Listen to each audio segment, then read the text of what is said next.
Piggo?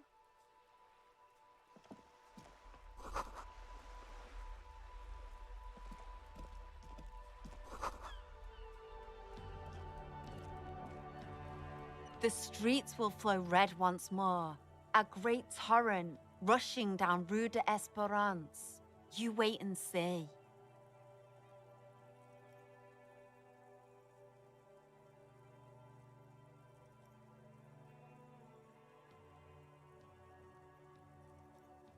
The streets will not flow red with anything. Who are you? I'm Cindy the fucking Skull.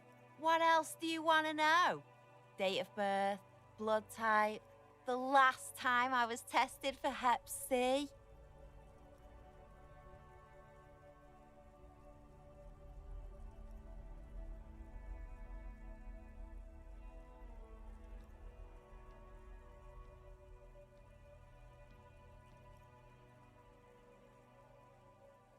And here I was trying to be polite. Just can't win with you pigs. A brush, an artist. The red splatter is urban expressionism.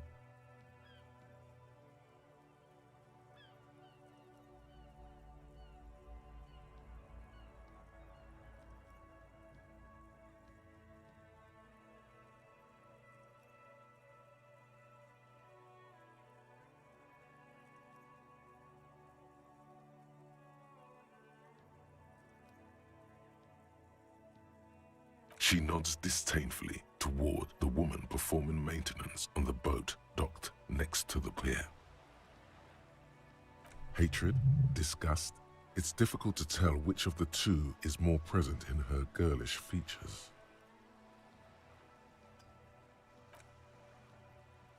The woman on the boat does not notice her staring. That is on her. Someone's got to keep an eye on her. Ozon is an archipelago 2 days' travel away from Rivershore. Its moneyed residents, used to posh restaurants and upscale boutiques, rarely have reason to visit Martinez.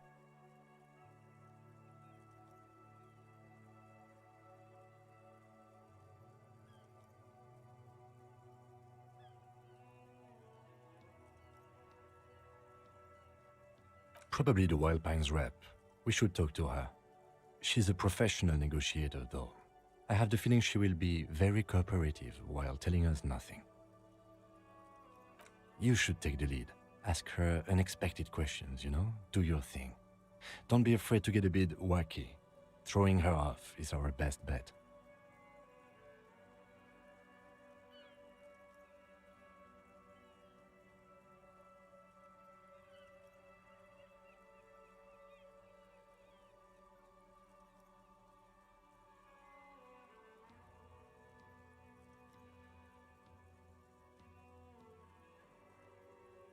Good idea, piggies. Run along now. Fuck her shit up good. Impound that boat while you're at it. I'd like to watch her swim back to Ozon. Can't you tell? I'm painting a beautiful mural, an aereo graffitio visible from low orbit. I haven't really started it yet. I'm waiting for the right words.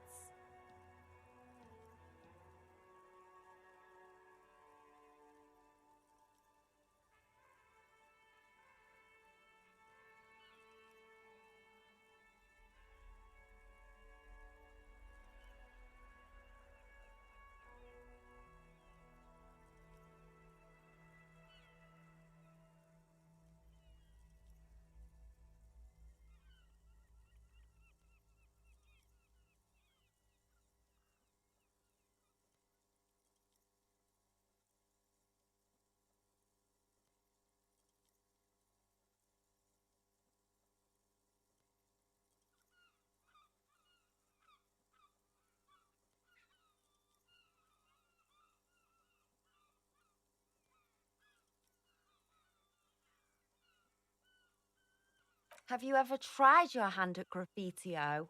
When faced with a blank wall, most people write unimaginative stuff, like pigs go home, and Mona was here. We rarely see pigs round here, though. Just union cats.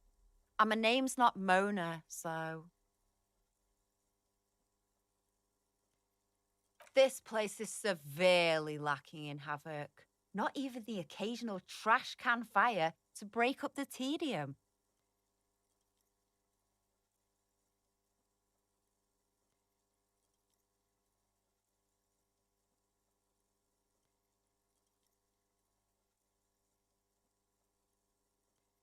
I thought I'd mix it up, you know, summon the forces of crime and social chaos with a wall-sized invitation.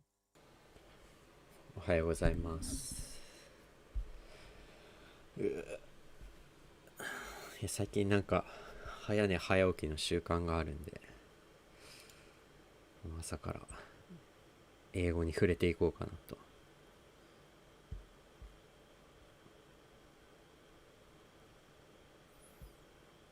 Yeah?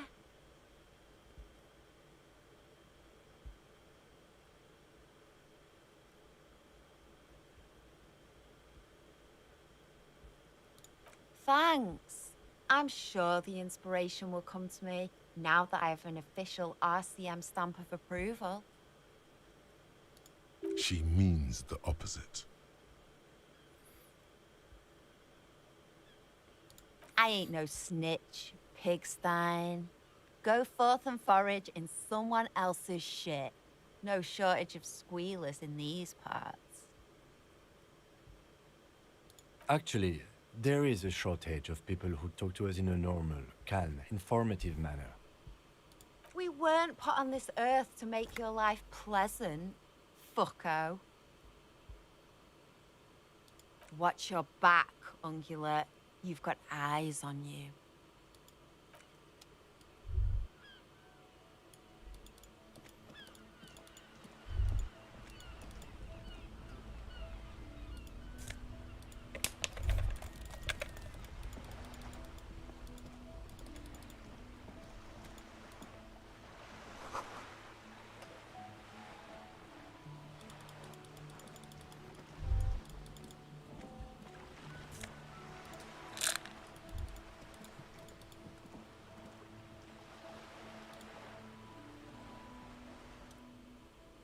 We should think about calling it a day, maybe.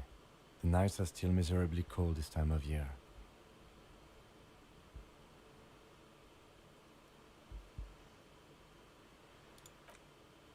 We should take care of that, then.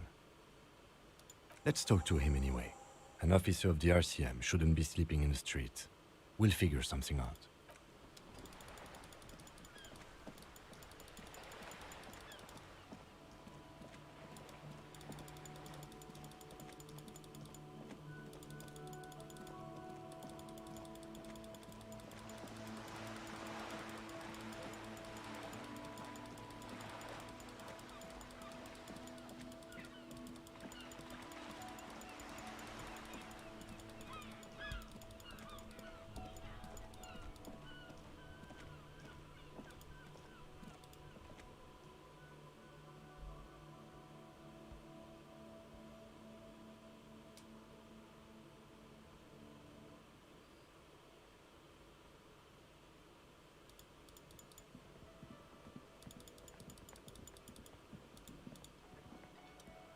Can I help you?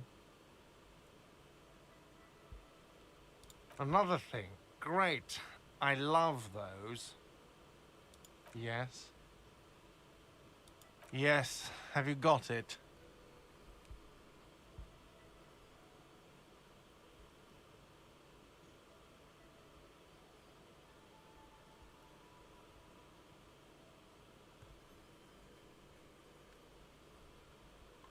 Does that arrangement include you paying me what we already agreed you owe me?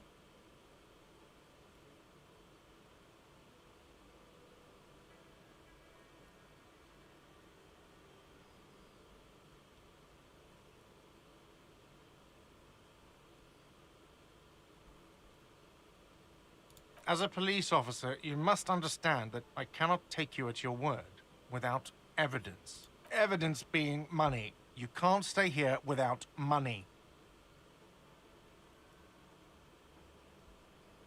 Good luck trying to use it. All the locks have an electronic component. They have to be unlocked down here with a master key before your guest key will open the lock.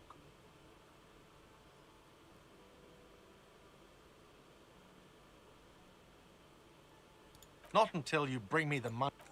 Okay. I might have something in my motor carriage we can use when you're done here. Oh, Lieutenant, we're done here. Yes, have you got a lot? A lot for the room, drinks, and broken window, 130 real. Does that arrangement include you paying me? I understand your predicament as the manager. However, I feel I must remind you that we are here to conduct an important investigation that also affects your business. Forgive me for saying this, but your colleague seems more committed to drinking, and... I mean no offense. It's really nothing personal. I just have to protect the interests of this establishment. Oh, wonderful. Try to do that. I'll have to call you an ambulance. Not until you bring... Okay. I might have something in my motor carriage we can use when you're done here. Oh, Lieutenant, we're done here.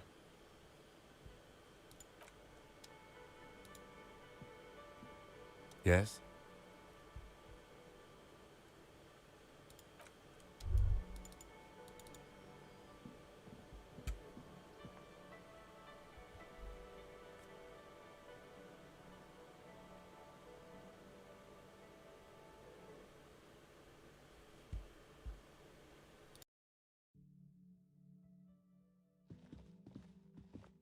The door is closed. Still nothing. The lieutenant...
Inside, you see a set of steering levers, a radio microphone, a pull... I have something here we could sell. Look in the back, in the suspect transport enclosure.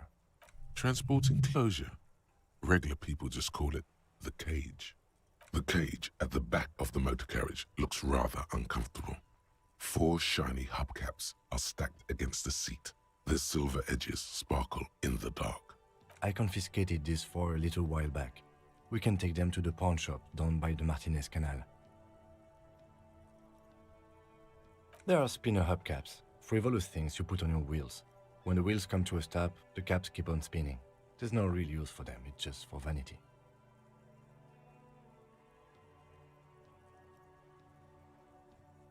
A couple of weeks ago, I stopped a young man for going slower than the speed of traffic. Turns out he was some coalition official's son and high.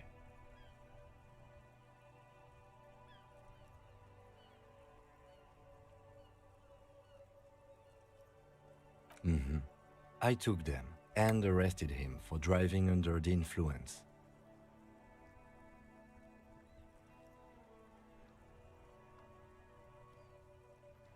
That they are. I was going to take them into evidence, but they weren't necessary for conviction. He never asked for them back.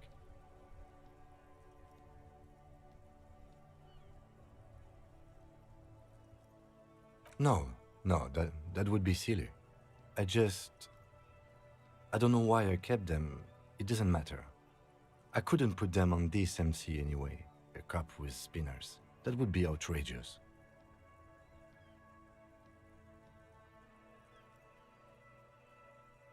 He flashes a smile, barely visible in the dark.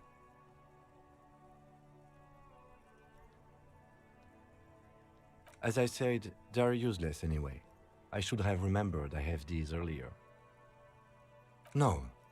He flashes a smile, barely. Don't make your unpaid hostel bill a moral boon, officer. It won't stick.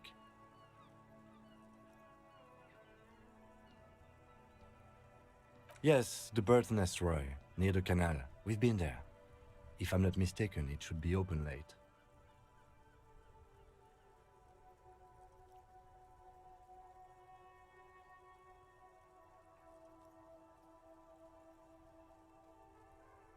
The lieutenant nods as you take the spinners. As you tap on the gauge, the indicator pin jerks as if startled. It's in the large orange sector, indicating the engine is warm. Next to the gauge is a red switch. No. That's enough fun with the foldable headlights. I know they are mesmerizing. They're also fragile. I'm not going to turn it on for you again.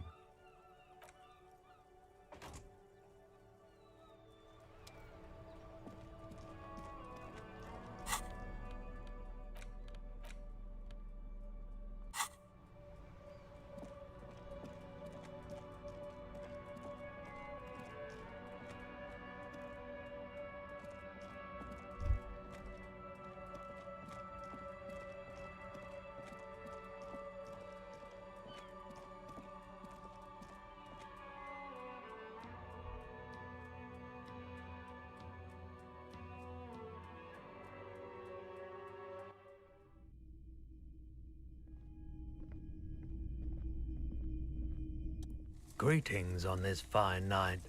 What brings you here? Is it? Spring is capricious, yes. The pawn shop is always open.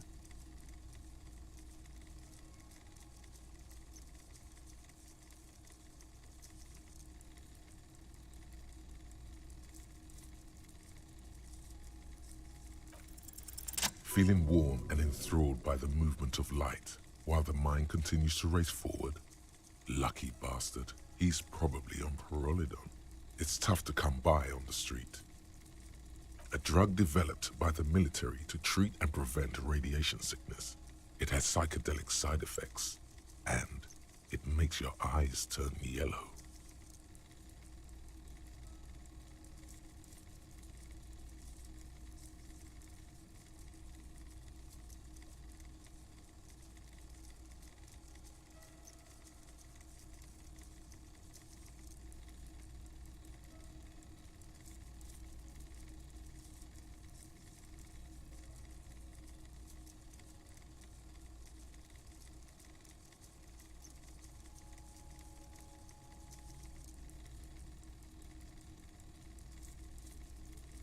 How would I know?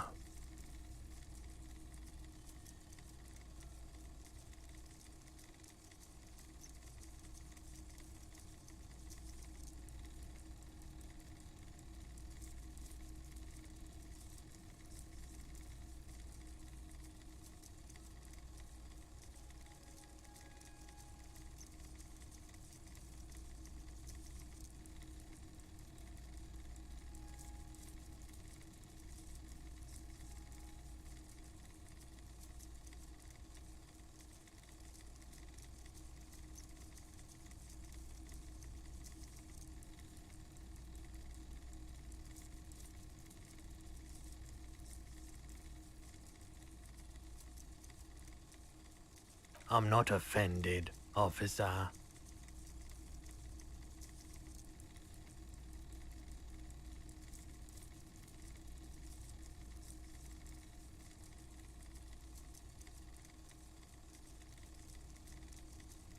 Sure thing.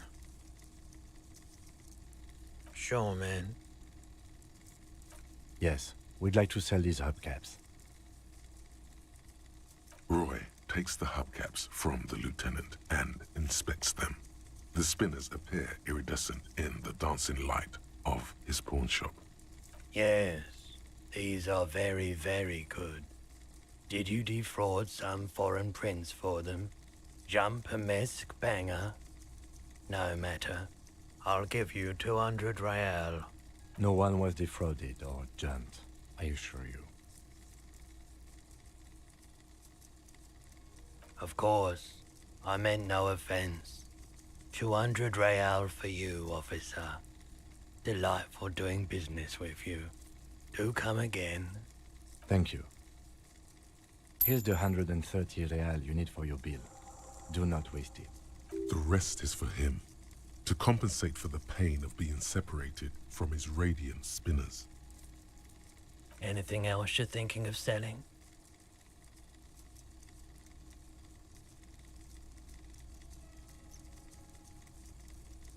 Another time, perhaps. Have you tried it before? The lieutenant steps away, pretending to admire some of the knickknacks on display. Looks like he doesn't want to get involved. He won't be your knock, but he won't be thrilled about this either.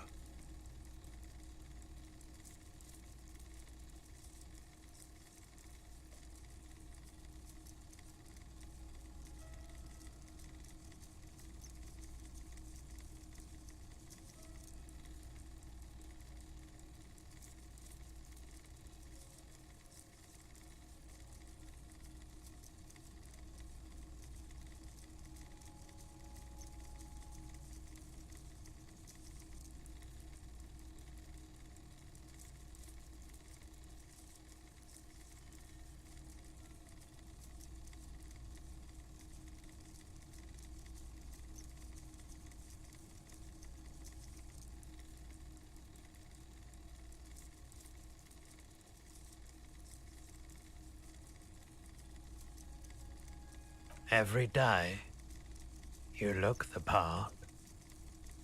Here you go, man.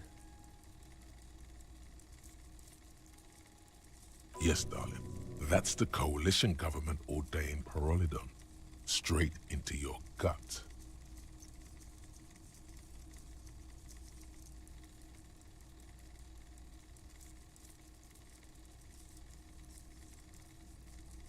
I respect your decision, officer.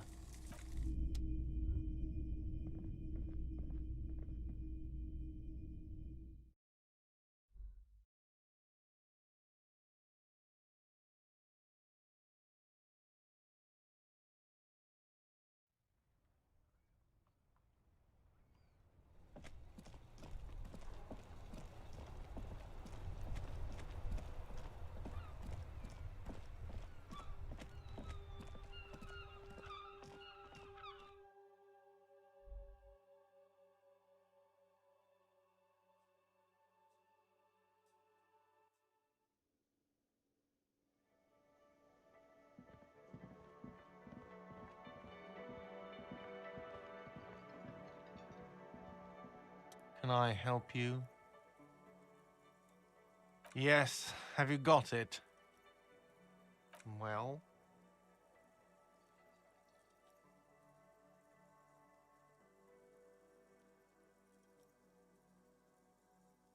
Great, thank you, officer. That's all I wanted. Payment for services rendered. If you continue to stay here, I just ask that you please pay your nightly bill in advance starting tomorrow. The electronic lock to your room has been disabled till 9 p.m. tomorrow. Please pay for each night in advance starting tomorrow. 20 real per night. I'll take a room here too. Of course. Always happy to have officers from the RCM as guests. Anything else I can do for you?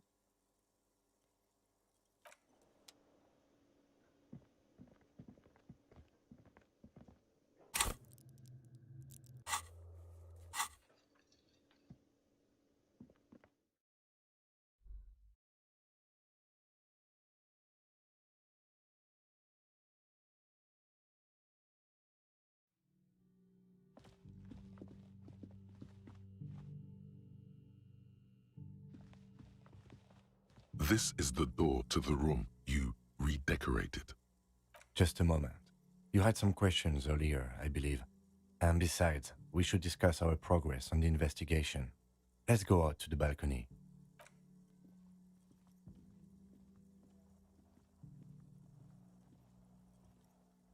The air outside is brisk. The lieutenant is silent for a moment. He listens to the traffic hum. Then,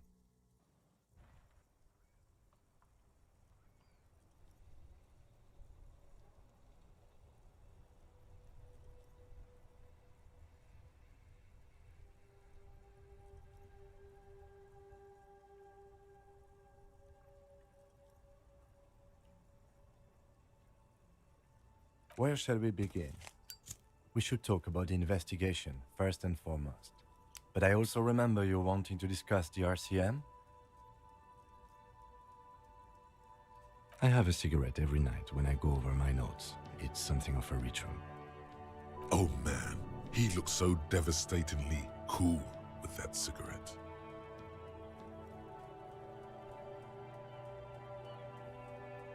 You mean this? This isn't cool. It's an unnecessary trial of will and unhealthy. Keeping the habit within the parameters he's given himself takes a lot of focus. It would be easier to simply quit. Yes, it's been a long and eventful day. Well, we didn't even look at the body. But we performed a thorough search of the premises of the crime scene. That's great.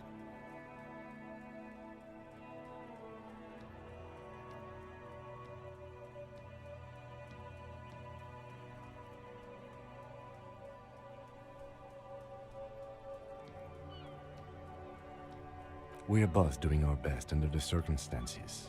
Just don't drink tonight, please. As for the interviews, we weren't able to find the union leader, Everard Clare, much less interview him. So that's on the to-do list for tomorrow. We didn't talk to the Wild Pines rep. We really must do that tomorrow. Above all, though, today was exhausting. What's with all the running? You run a lot. Is that a standard Precinct 41 practice? I have a really good theory about why you're running so fast, son. Just you wait until we get up tomorrow.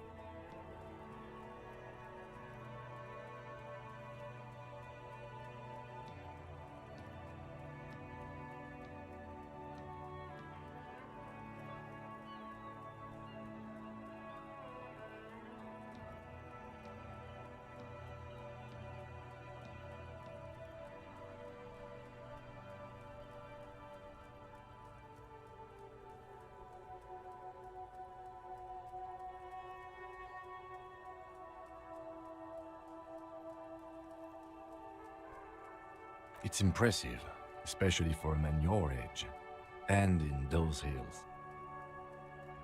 Nice shoes, by the way. I like the green, goes with the orange.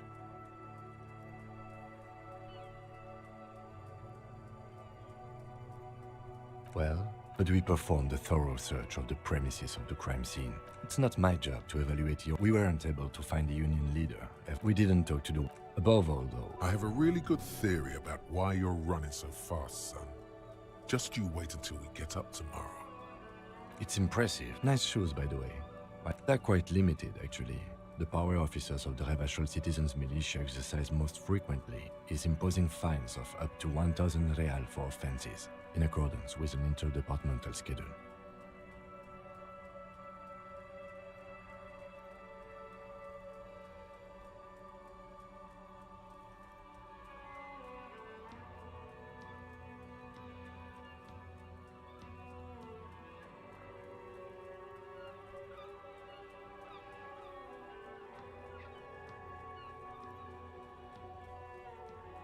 Yes, although indirectly, as citizens can always request records from their local station. Officers of the RCM have been known to take bribes of less than the prescribed fine amount. It undermines trust in the RCM. The RCM's primary role is to ensure safety. We are not really supposed to play any part in the economic structure of Revachol. We can arrest people, of course, but rather than bringing someone in directly, it's preferable to serve a station cold sleep. It prevents confusion and overcrowding.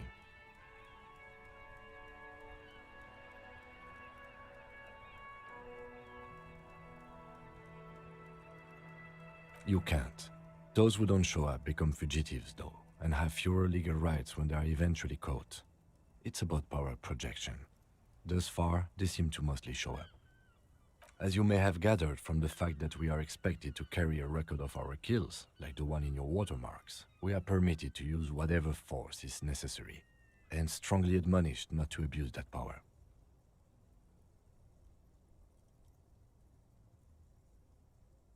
You have to supply compelling evidence for why it was necessary to use lethal force. In these cases, your partner is usually your witness. Not a good position to be in, by the way. Internal Affairs handles these cases thoroughly, by cross-examining you for inconsistencies. It is hard to cover for anyone, which is for the best. We don't convict. We arrest and send them to coalition government courts in Couron and La Delta. The prosecution works off our testimonies and records, which is why it's paramount to keep them. The coalition government, and the moral intern more broadly. The RCM was formed by the coalition government to restore order in the international zone after the revolution. So we did. Now we attempt to maintain that order. No more, no less.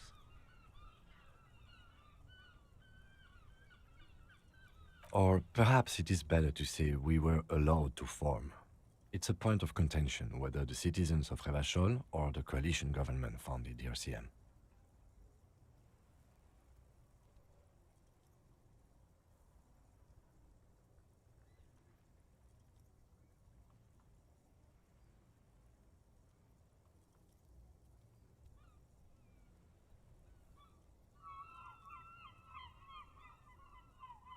Be sentimental if you like.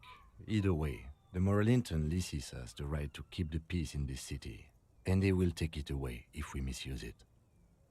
Or if they think you do. The Moralist International are the world's largest political organization. You know who they are.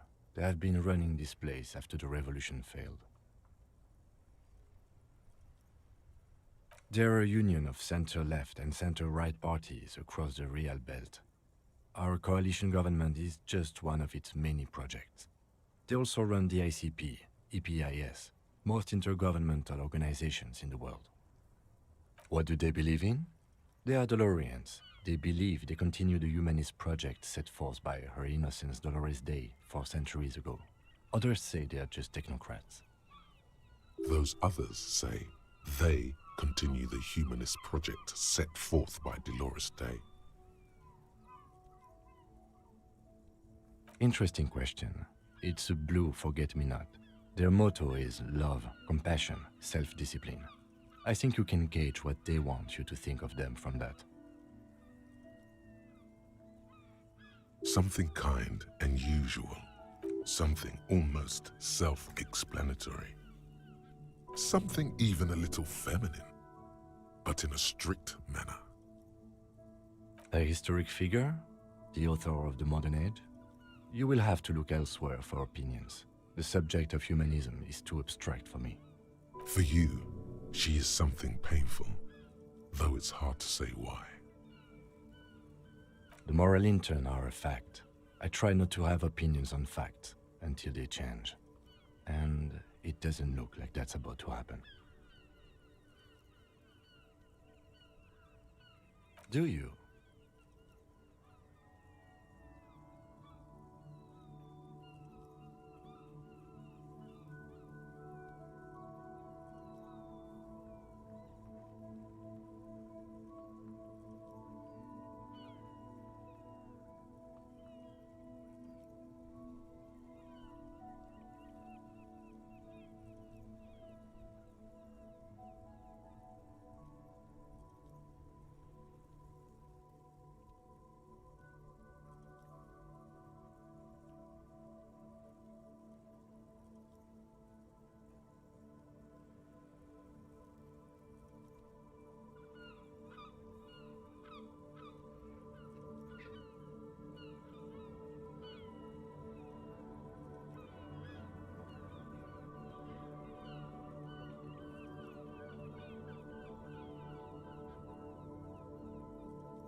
In fact, we would need them even if you didn't think that way. We are in what is called the twilight of international law. The laws we claim to enforce come from the MI. Without them, we are simply vigilantes.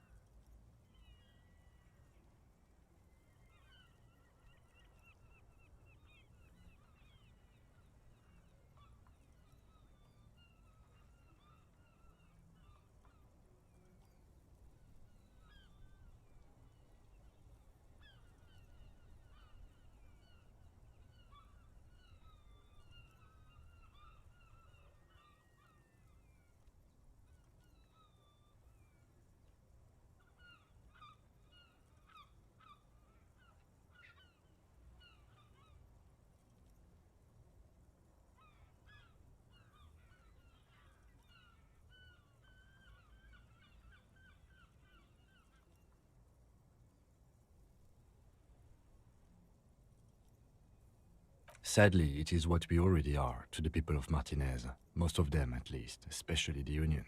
Vigilantes. I expect our job here to prove quite challenging.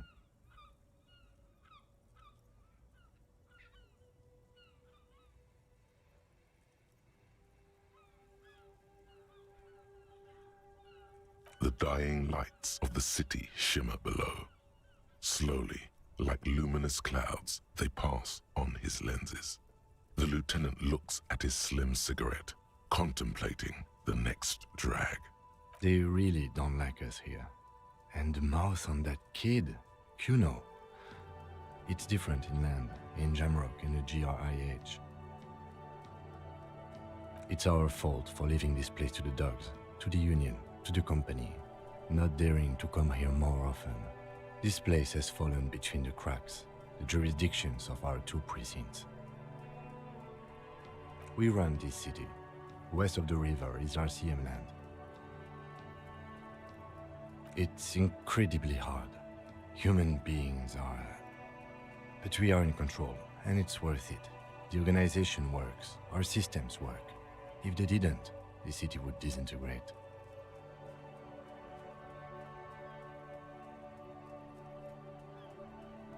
Me too, but I wouldn't count on any drastic changes in our lifetimes.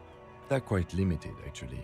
The power officers of the Revachol Citizens... We can arrest people, of course, but rather than bringing someone in directly, you can't. Though, as you may have gathered from the fact that we are expected to carry the coalition government, the RCM was formed, or perhaps it is better to say we were allowed to form. It's a point of contention whether the citizens of Revachol or the coalition government be sentimental, Or if they think you do. Yeah, it's getting very cold now. Let's go.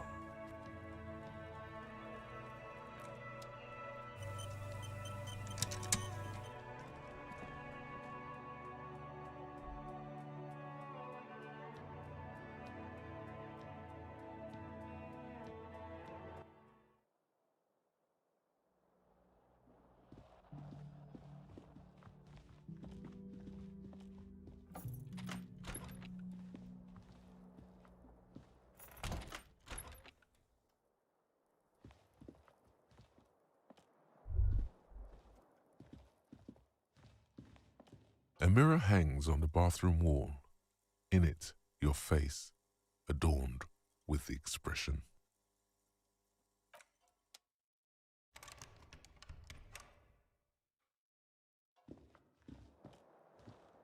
The bed is cold and not particularly inviting, but it's yours. The sheets look awful.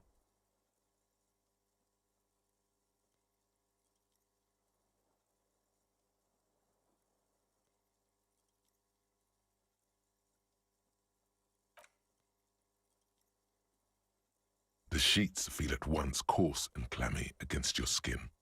The bed sags beneath, and then sleep doesn't come.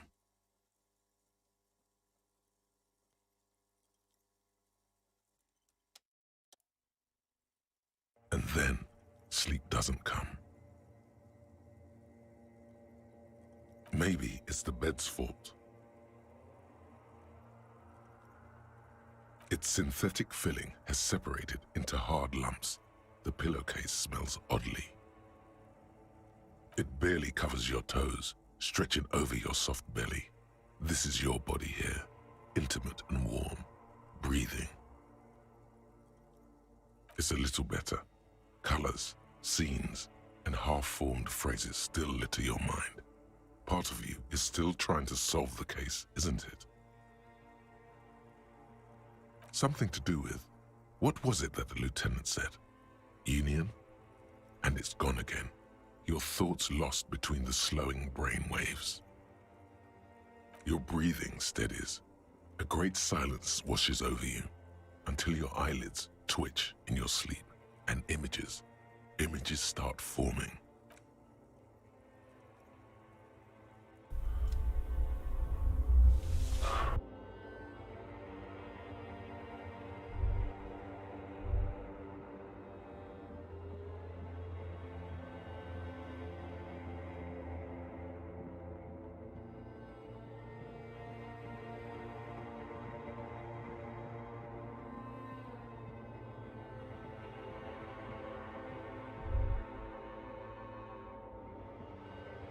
Do you remember the scent of your childhood?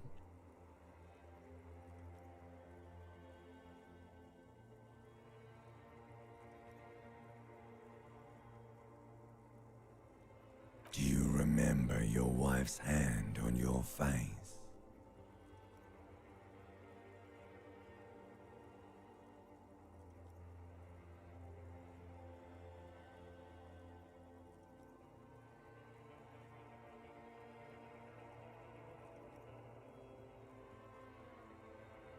Do you remember the warmth of her thighs between her legs and in her mouth?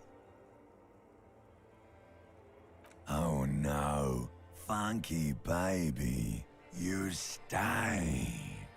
It was the rest of it that left, while you just stood there with one hand on the bottle and the other on your dick, watching it go. Tell me, where are your friends? Human beings have friends, Harry boy. Where the hell are yours? No, it's gone. 3 times gone and never coming back. You failed. You failed me. You failed Elysium. Everything. The Pale and the Isolas on the surface. The outer magnetosphere. Burning, furious truth. 8,000 years of written history. You really dropped the ball, Harry. 4.6 billion people, and you failed every single one of them. You really fucked up. No, you haven't. You're just sleep-talking, and the act is wearing thin, too. The spots on the disco ball fade around you. You'll be back in those cold snakeskins in no time, sweating up the bed. Stinky boy. You're not coming back from shit. Thrashing around in that high conductivity state of yours, bumping into things and acting like a clown? Who are you kidding? You're trying to what? I can't hear you. This is just a word dream now. Jumbled up garbage. The pictures are gone. The bed rises to meet you. A thin, sleep-like state. More glass than velvet, grinding in your head. So something is wrong.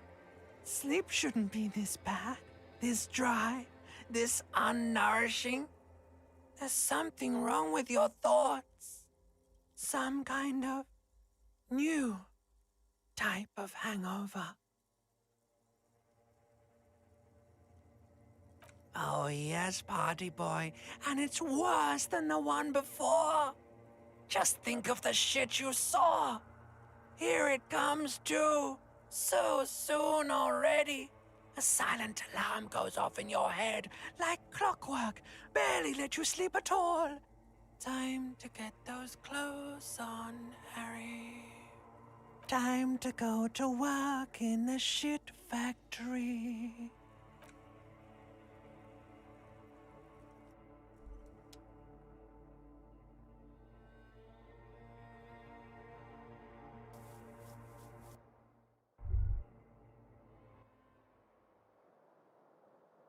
Good going, buddy.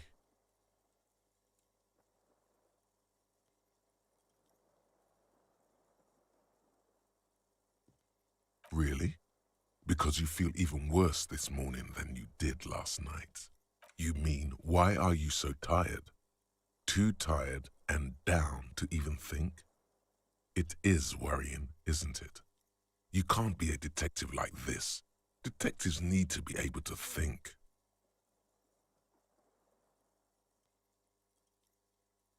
It's just that your heart has finally pumped all the speed out of your system, Buster.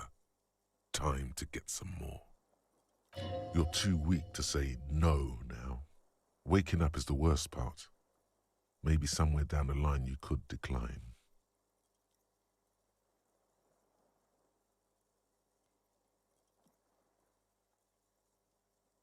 Speed is a potent central nervous system stimulant. It kept you propped up all day yesterday, despite your debilitating hangover. How else did you think you even got up from this floor? It's power, man. It's professionalism. It makes you feel like you're young again and ready to detect, ready to go to war against the world. Are you sure? Ready to live as this pathetic shell of yourself for days? Basically, a week. Let's be honest, 2 weeks, maybe 3. You won't make it. Half the town will be dead by then. You will be fired. Suit yourself, slow, sad shell man. See how you do without your spark.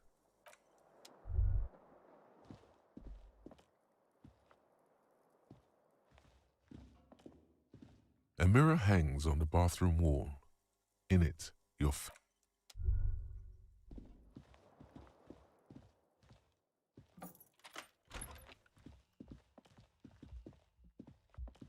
The door is closed. Still nothing. This door can only be opened with a key or from the inside. Still nothing. This door can only...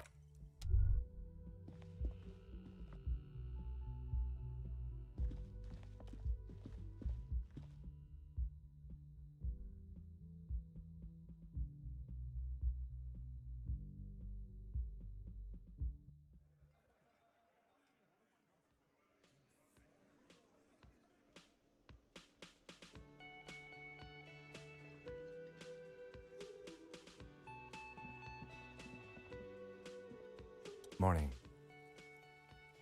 Looks like we can get to work at once. The union muscle turned up. They look rowdy. We should talk to them.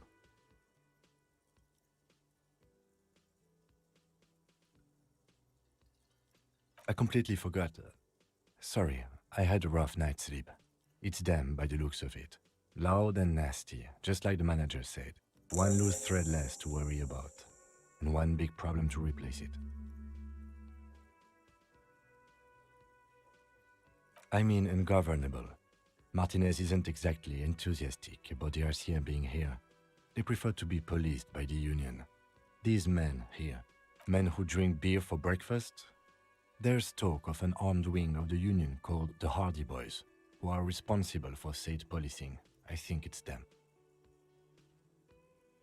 Everything points to the dock workers union. The tracks in the mud, the circumstances in Martinez, my preliminary information.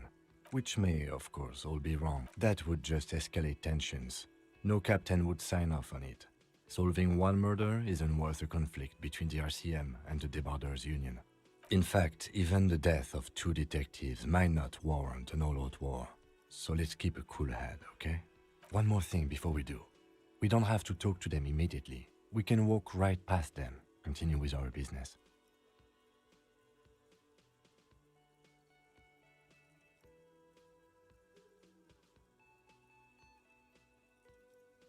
But aren't you curious to know what they have to say about the murder? They're in no hurry to leave. They think they own the place. Anyway, I leave that choice to you. Whatever you decide is fine by me.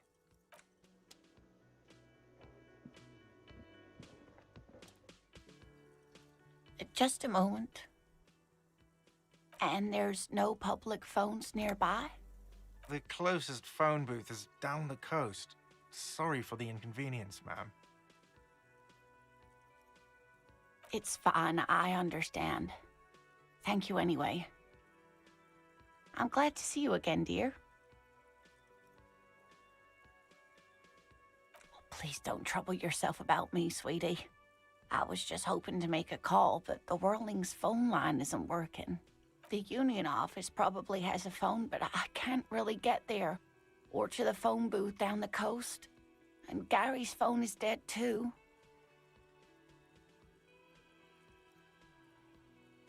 The manager was vague about it. To let the young woman who's house-sitting for us know that we may be delayed. Morel, my husband, and Gary were supposed to get back by Monday night, but they're still missing, and I haven't heard from them. I was also hoping she'd heard from Morel. A little missing persons puzzle might just be the thing to take your mind off the hangover. That's just it. This isn't like him at all. He always plans his expeditions so carefully. But you have more important things to worry about. More important than a missing expedition? I don't know. Expeditions often lead to something interesting.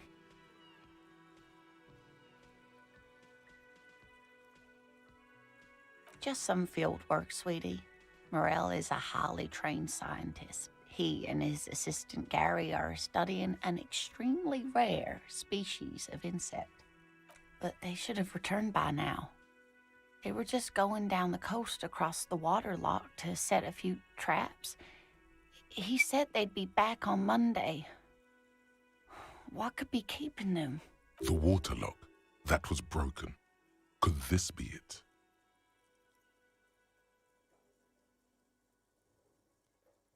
Oh, sweetie, it's nothing like that. Gary's as loyal as they come. I trust him with my husband's life any day. Oh my, what happened to the waterlock?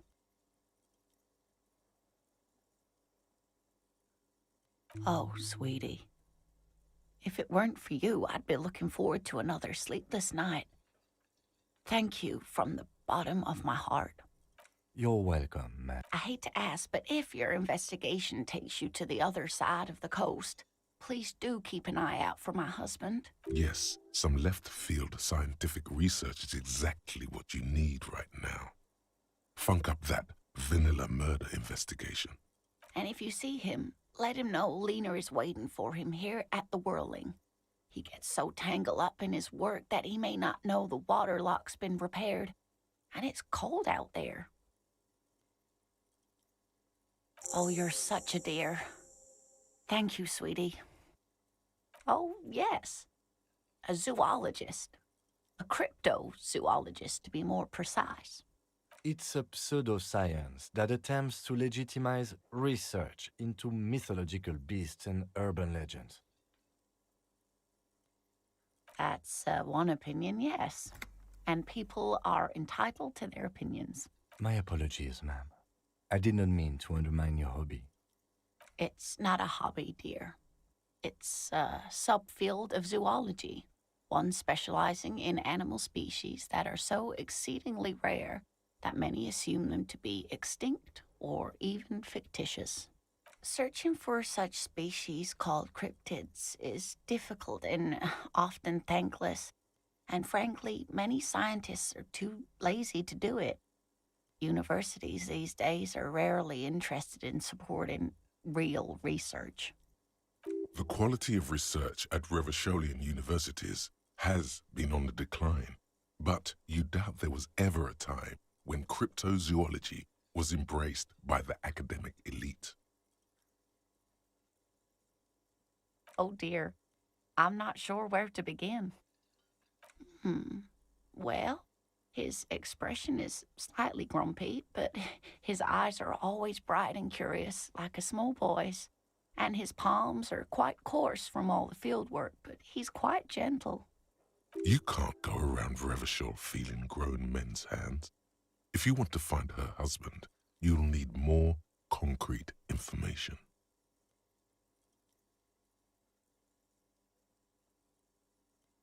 Oh, well, he's a bit shorter than you, but with a larger frame, and he has longish white hair, usually a bit uncombed. You might say wild, even. The lieutenant pulls out his notebook and begins jotting down the woman's description. One other thing, he'll likely have all kinds of field gear on him, even if he's not out in the reeds, just in case. We'll be celebrating our 16th anniversary this autumn. Not the most numerically satisfying anniversary, but I like the less obvious milestones even more somehow. Via dating agency, I'm ashamed to say. I was looking to get back into the scene after recovering from my accident, and he'd just divorced. We hit it off, and, well, here we are. She's skipping over some important parts. Perhaps you'll find out more later. I hope I've been useful.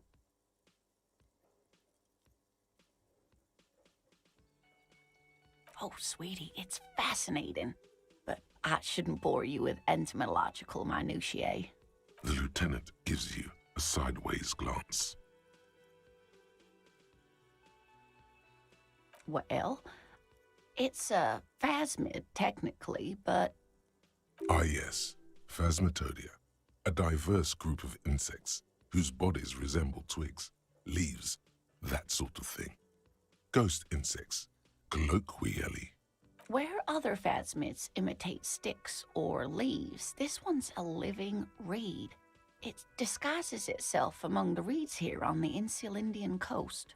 Hence its name, the Insulindian phasmid.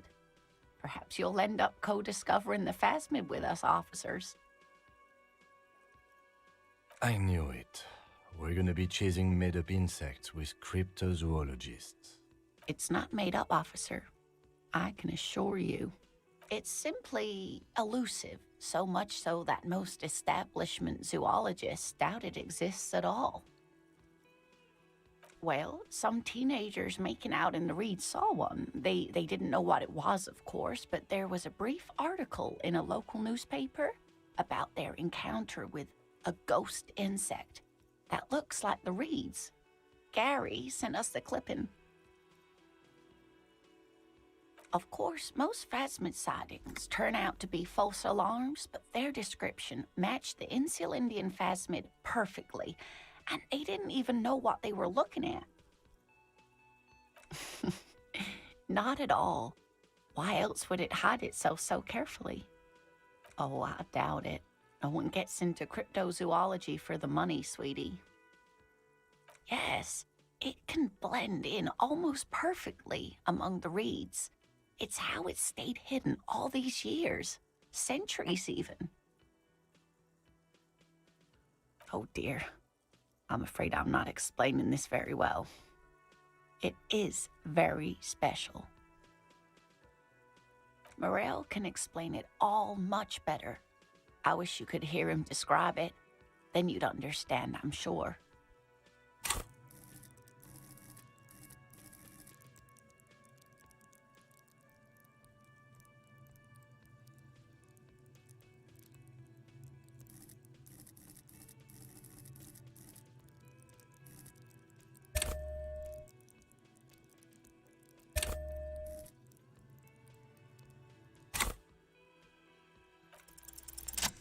There's really no point in manipulating anyone. She'd be only too pleased to tell you about her work. Go on and ask. Oh, I'd be delighted. Truth be told, I could really use the company too. One cryptid, not a couple. One. This won't turn into some kind of cryptid extravaganza. He nods and assumes a waiting posture. Cryptids, cryptids. Let's hear about all the interesting cryptids. Ooh, tough choice there.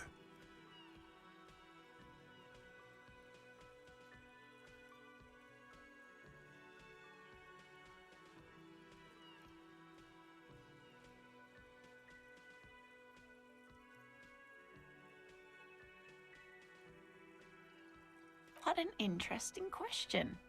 And the answer is yes, there are. Of course. All fairy tales have someone or something invisible in them.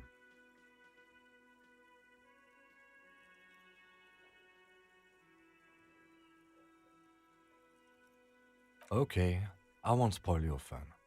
What is the invisible cryptid? It's the Col de Mama d'Aqua.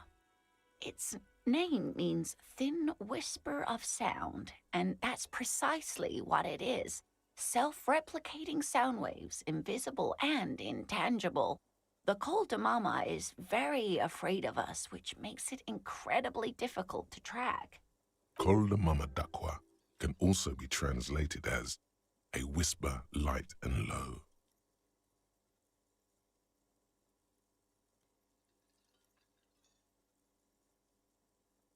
Yes, that's another translation. They're both quite lovely, aren't they? Although the low part is a little ironic. The Col de Mama d'Aqua makes, or rather is, such a high-pitched sound that other animals, including humans, can't hear it. It could be everywhere all of the time, and we wouldn't know. Fine, I'll bite. How can an animal be a sound?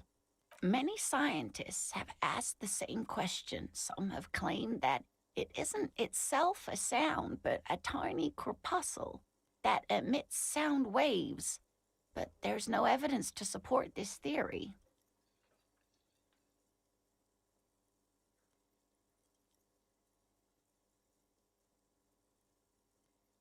Plenty. It's the evidence that led to its discovery. In the 1920s, a group of Areopagite ornithologists, that is, scientists who study birds, were trying out a new recording technology for capturing sounds outside the range of human hearing. When playing back recordings they had made in the foothills of the Ea mountain range, they noticed certain anomalies, patterns that seemed random at first, but on closer examination were consistent with the waveforms of songbirds. The scientists soon discovered they could track and even predict what appeared to be feeding, mating, and migration patterns based on sound waves in a strictly delimited range of ultrasonic frequencies, even higher than those of the highest-pitched bat calls. They realized that they had discovered a new species and called it the Col de Mama d'Aqua, after the Paracanassian name for the voice of God, which is said to be very silent. They grew quite obsessed with these little birds. Even though they couldn't see them, they could distinguish among individual birds and even began to name some of them. Sequester, Time, Joscan, those are but some of the Mama d'Aqua they followed individually. It could be. As I said, it could be everywhere. And we wouldn't know any better. It could be ringing all the days of our lives and nights. That is a sad story. A group of university students assisting with the field work in their enthusiasm for the project, and no doubt because they were preoccupied with impressing their professors, nearly drove it to extinction. They tried to communicate with it and had no other means but sound. So they started sending out sound waves at frequencies they thought might match the Mama d'Aqua's. And what happens when a sound wave meets another sound wave of the same frequency, dear? Psst. They cancel each other out. Psst. Exactly. And these tests were performed so recklessly that when they happened upon the right frequency, well, they wiped out most of the population. After that, The corpuscle appears to have migrated elsewhere. There have been recordings of anomalies similar to those spotted in AI, but they've been few and far between. It's impossible to confirm the presence of any stable Koltamama population anywhere. Of course. A common thread in these. Disappearance and unfalsifiability. I like the story, though, ma'am. I'm glad you did, dear. What about what?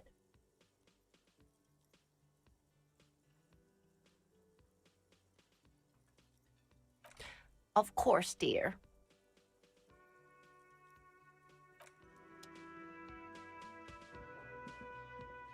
Can I help you?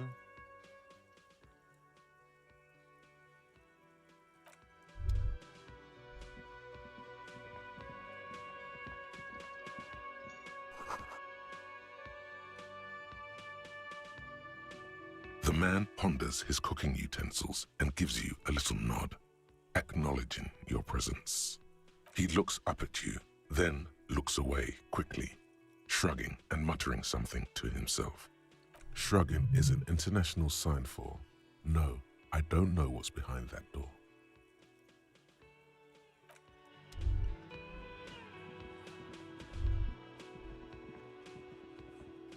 Let me handle this. Detective disorientated. Are you still wondering where you are? This is Martinez, in case you've forgotten. I advise you not to overstay your welcome. Her entire character has shifted. This young woman is cold as ice.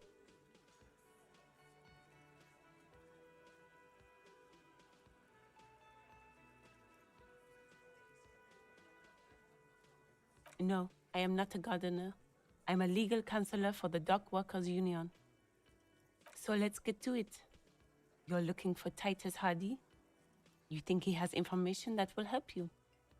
Maybe he does. That's Titus. Talk to him. But know this. I'll be keeping an eye on you. No strong arming. Nothing official. The District of Martinez does not recognize your authority to make arrests. It doesn't matter if you recognize our authority. We will make an arrest if we have to. She says nothing. Her glare speaks for her.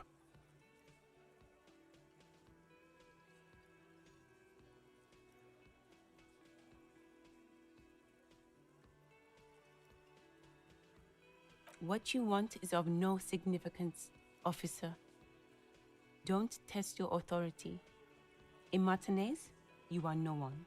Like I already told you, I'm a legal counselor. Do you have hearing problems?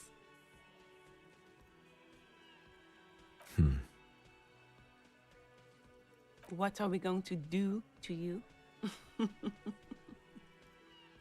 The union isn't going to do anything to you. It is not a crime syndicate. It is a labor organization. Goddamn right it is. If anything, it is the RCM who do things to people. But we digress. Aggressive? You make your living enforcing violence. These people are just dock workers. So you were spying on us, and now you represent murder suspects. Just dock workers. Listen, you moral intern lackeys. You're a mob, enforcing the unlawful privatization of Revachol. 20 fat men in the Occident are stealing it all, and you're their bodyguards. Fuck yeah. So ask what you came to ask, or get back to your commanders.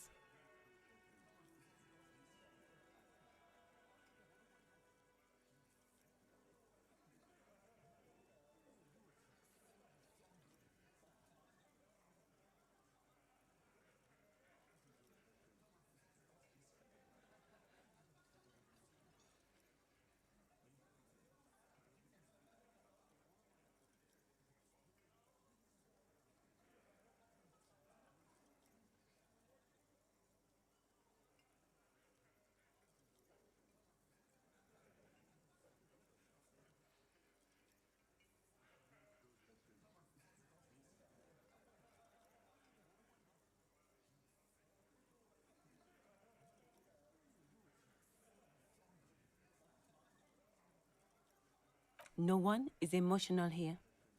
Do your job. Ask your questions, then aggressive. Listen. Fuck yeah. So ask what you came to ask. Let's.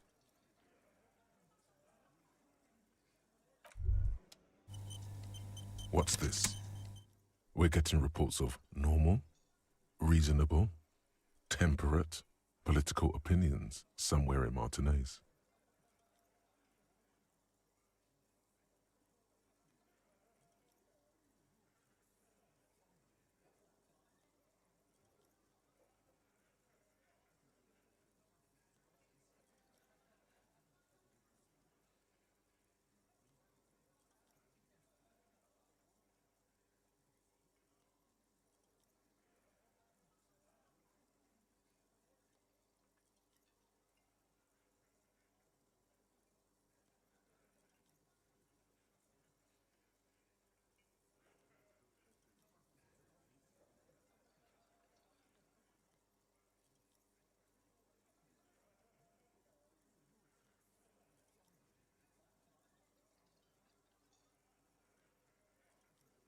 The air suddenly feels calmer, more transparent in a strangely tender way. Perhaps it's the hangover. Perhaps it's a temporary surge of serotonin. But something tells you.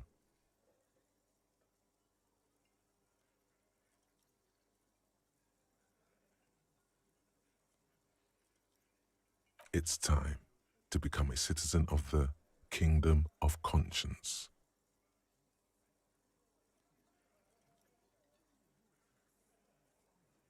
It is not a place. It is a moment in time that can only arise in the right circumstances. In all of human history, it's only been achieved a handful of times. Incrementally. Yawn. You'd get there faster with a little speed. History's greatest catastrophes have been brought about by people trying to make the world a better place. Too quickly. That's the genius of Dolores Day.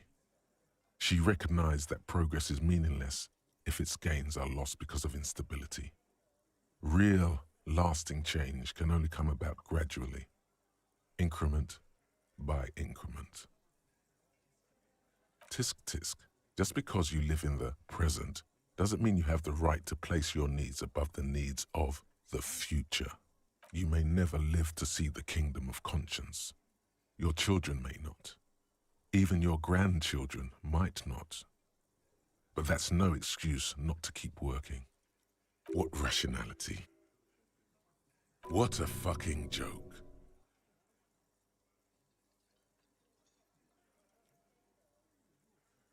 Do you believe the status quo is preferable to chaos and bloodshed?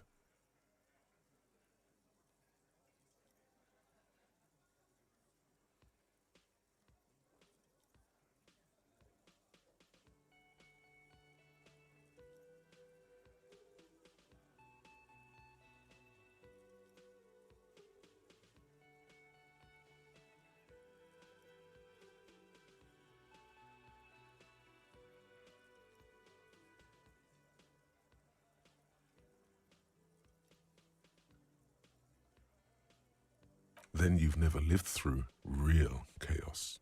Sometimes, in the face of great disaster, defending the status quo is progress.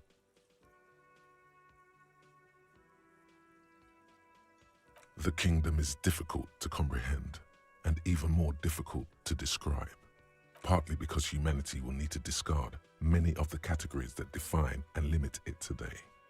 The kingdom of conscience is post-capitalist, post-national.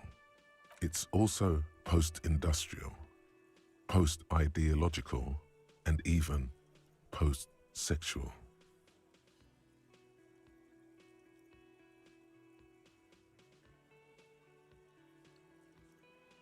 What you want is immaterial.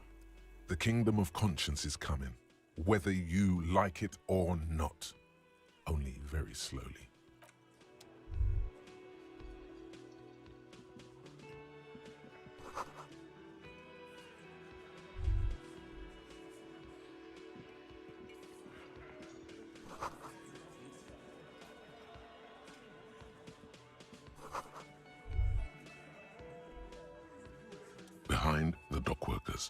ceiling height window. The hawthorn branches scrape the glass like bony fingers.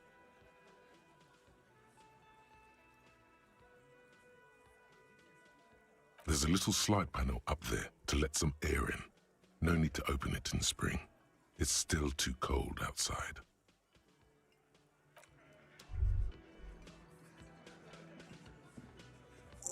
This is where you say your bit.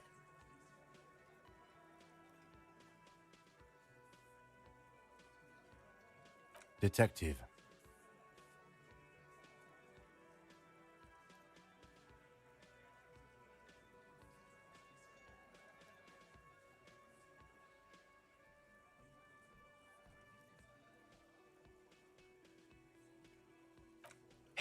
Hey, dipshit. You hard of hearing or something? The boss man's talking to you. Do not let their squeals disturb your serenity. These are but simple peasants, sire.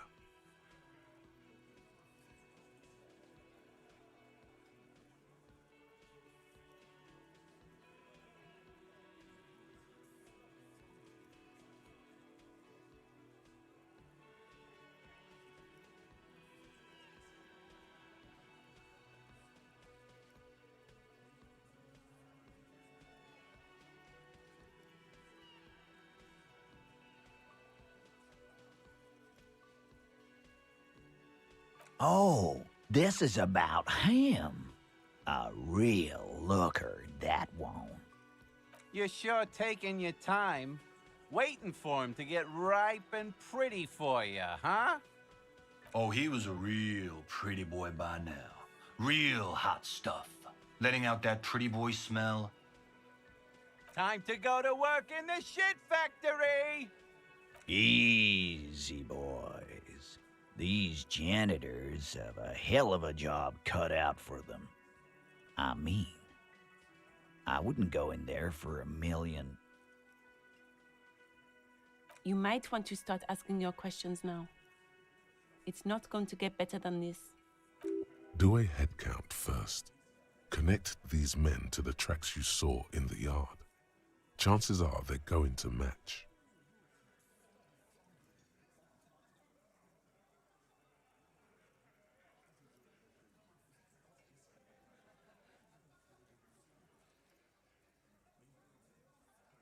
Starting from the right, boot size 44, blonde man, in his 30s, overbearingly masculine. Sitting on his right, standard working boots, size 45 or 46, eldest in the room, probably mid-50s, smoker, quiet. Across at the other table, hobnailed working boots, size 43, gang tattoos, Mesk or Sarah Mauritian, in his late 30s, early 40s. He spent his youth in Villa Labos, a housing project in the Jamrock quarter. There were incarcerations, hard to say what else. The ink is fading. And then, standard working boot, steel reinforced toes, size 46, the big dick, wide at the shoulders and lean at the hips, rugby cap, fingerless gloves, and numerous scars, a little under 40. The emblem on his vest says Rowing Club. A little patch below it reads T. Hardy, Captain. In the far corner, standard working boot, steel reinforced toes, size 44, 40-something, non-alcoholic beverage in hand. You squint. Is that a plectrum?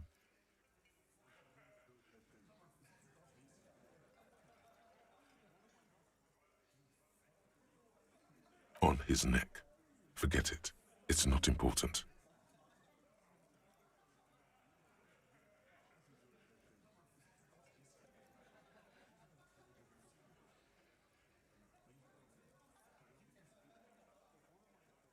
Let's call this one the musician. Size 41, with the light step. Not a child, after all. An older man with a rat face, mean, watery eyes, and 2 front teeth missing. In the middle, heaving and wheezing. Big guy. Boot size 46. Deep marks. Probably carried the victim over. He, alone, is 130 kilos. Add the man in armor, and you could easily exceed 220. In conclusion, these 7 are the actors on the crime scene. The footprints were theirs, but there's a discrepancy. Exactly. You've stood there for about 4 seconds, not saying anything. Hit them with questions. Where's the 8th Hardy? The fuck is with you, fella?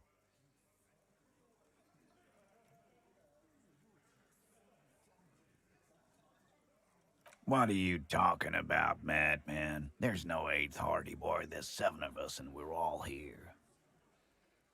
Or what? You want to be the 8th Hardy Boy? We ain't hiring. Actually, boss, we've been talking and we think she could maybe... Shut the fuck up, Glenn! I do the talking here. Now what the fuck do you want, cop? It has to be good, if he won't let you pursue it. Looks like the lieutenant thinks so, too. So let me get this straight. There is an 8th Hardy Boy. It's a she, and you don't like us talking about her?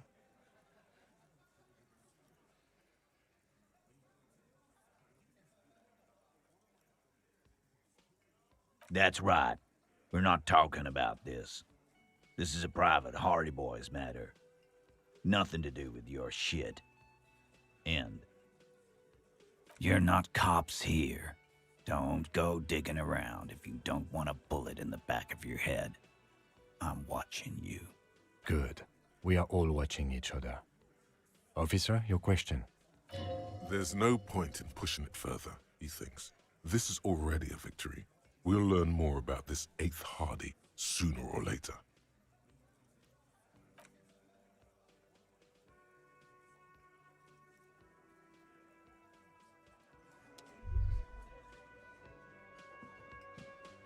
I've got nothing to say to you. Why are you wasting your time? I am not. You could be, Liz. You could be anything. You could even be a model. Even a mod? Glenn, I went to law school. I am an attorney. He's right. With a face like that, she could be on the cover of Le Debutante International.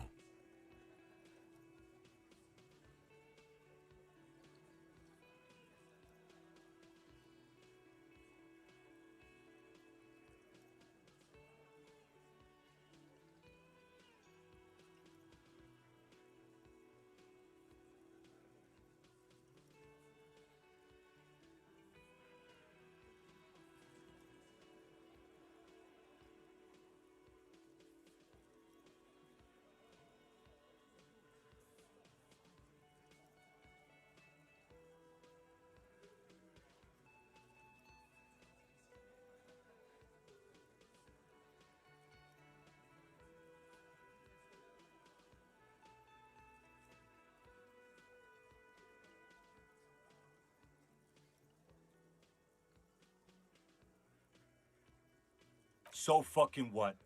Lots of models are actually really smart people, fuckwad. No, Glenn, they aren't. This didn't change her opinion of you. It's not her. She's not a... I am not. You could be, Liz. Even a mod? He's right. With a face like that, she could be on the cover of Le Debutante. The cold look in her eyes speaks loud. It's not her. She's not a Hardy girl. Definitely. I am not. You could be, Liz. Even a mod? He's right. With a... So fucking what? No, Glenn. This didn't... It's not her. She's not a Hardy girl. Definitely.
There he still is, looking right through you with his white eyes. The body below is entirely dedicated.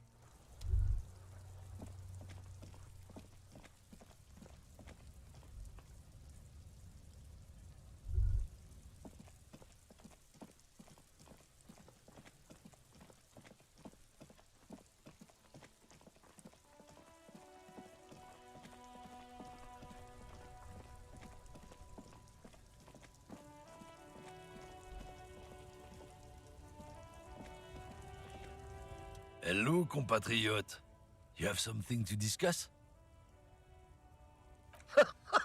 Oh man, that's great. Look at that guy go. Haven't seen anything that funny in a while. God damn.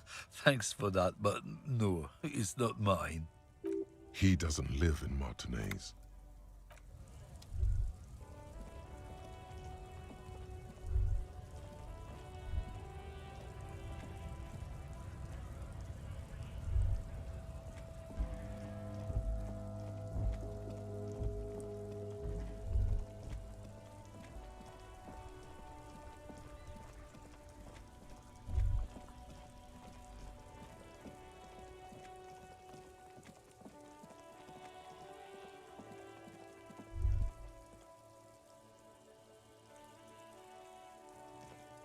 A crumpled billboard reading, Samaran butter soaks in the canal. Two ugly lines mar the bright countenance of the blonde boy depicted.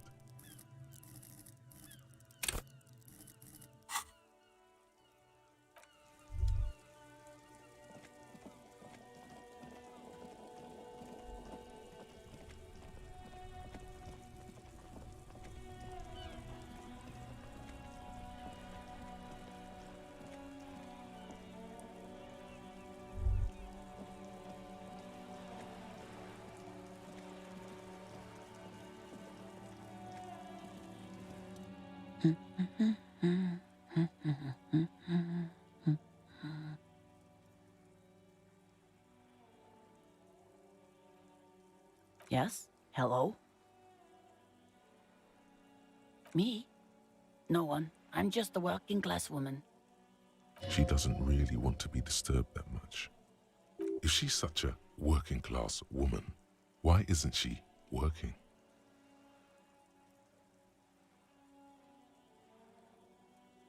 Not all the time. Right now I'm browsing books. Even a working class woman needs something to read. It is. I know you are. Mm-hmm. What with?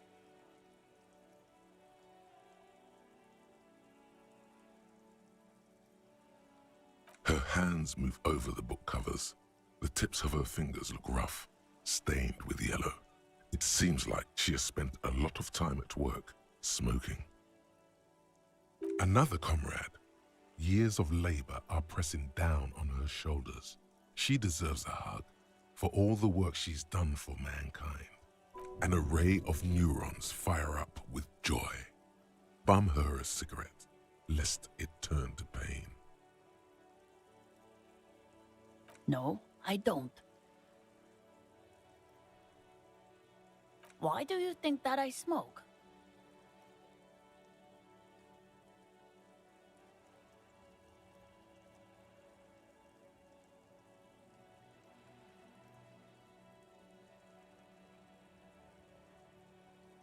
It's not like yours look much better.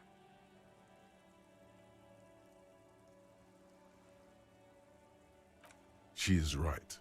Your hands look even worse than hers, with tiny cuts and gushes covering your skin like a spider web. Your fingertips have become an ugly shade of brown.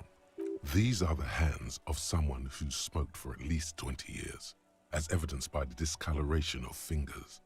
Marks on your skin may point to past quarrels. I already told you I don't have any. Go bother someone else. From the kiosk? There's one near the harbor. It's Frita. You can look it up. She sighs.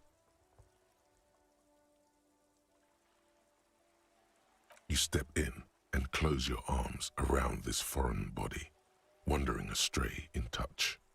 There's a small movement beneath your hands as you shut your eyes.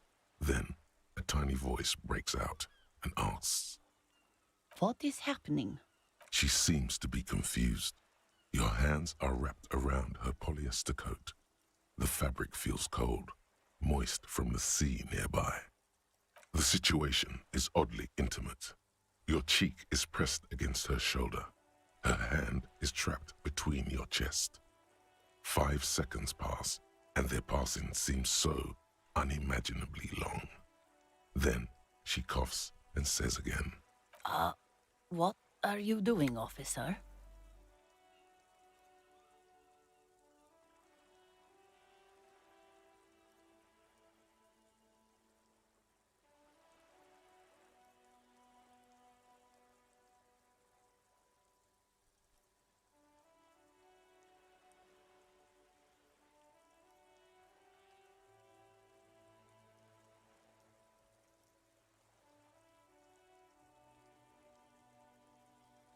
Fighting for it how?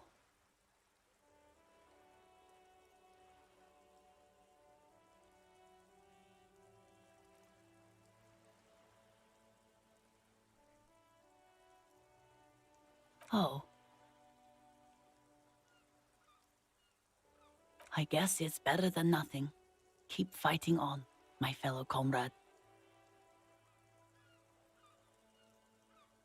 Is there anything else I can help you with? My husband?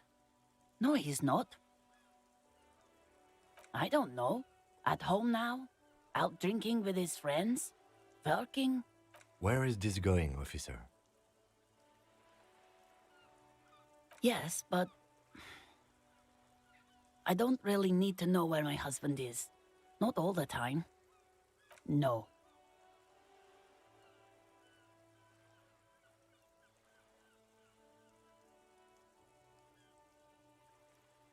Why are we still talking about this? I haven't lost my husband. It's got to be something else then. Why else would you be asking her if it wasn't? No, absolutely not. Are you a policeman or a nanny?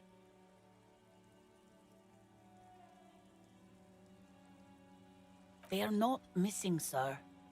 You know where they are. They're at home, smoking, giving the ladder of vices a chance. I see. I don't mean to disrespect, sir, but you are being a bit of a cockatoo here. For what it's worth, I agree. But cockatoos can't be stopped when they get like this.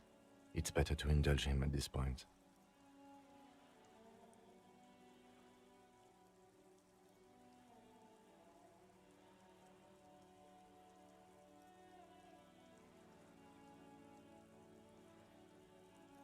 I don't even have a cockatoo.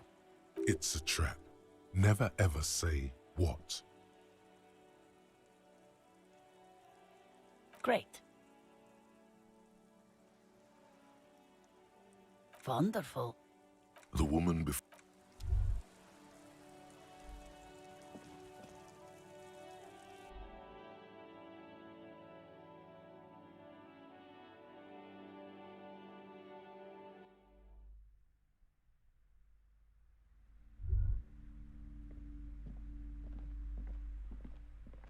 Hi, Ace Detective.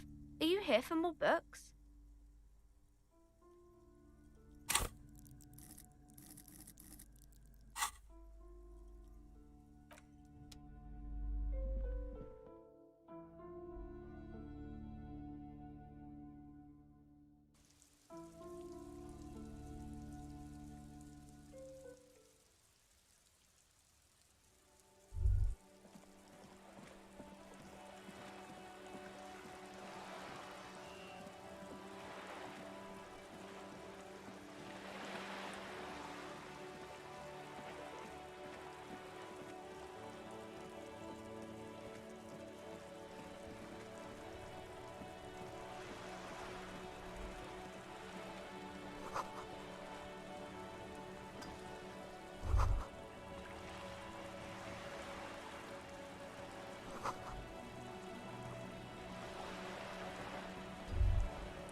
striking woman leans against the cabin top of her sailing boat, smiling as you approach. Her green raincoat glistens with droplets. A silk scarf is tied around her throat. Good morning, officers. I'm Joyce. Joyce L. Messier. I represent the board of Wild Pines, the owners of the harbour. You gentlemen must be from the RCM.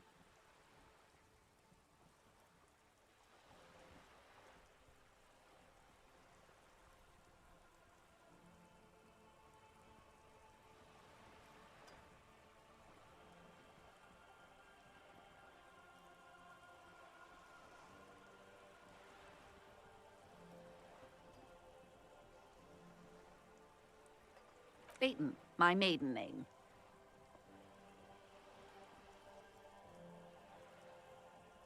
Nothing, honestly. I've said it to every drunk in town, and you're the first one who's responded. Relax. She meant it in jest. I'm glad to see you here. I was dispatched to handle a strike, not a lynching. Anything I can do to assist the RCM in this matter, I will, gladly. That is good to hear, madame. My colleague will take the lead on this interview. I should let you know that he is recovering from an unusual medical episode. Very unusual. But I can assure you of his ultimate competency. There's a trace of irony in his voice. Mischief, even. This is a tactic.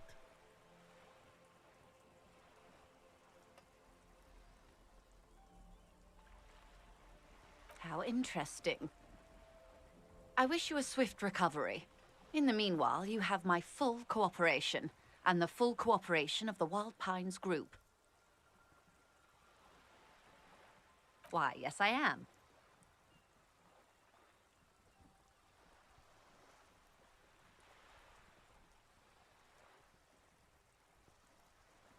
Of course there are.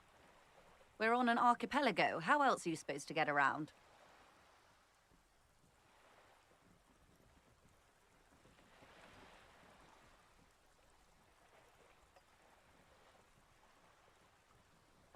Yes, we are. We are on Le Caillou.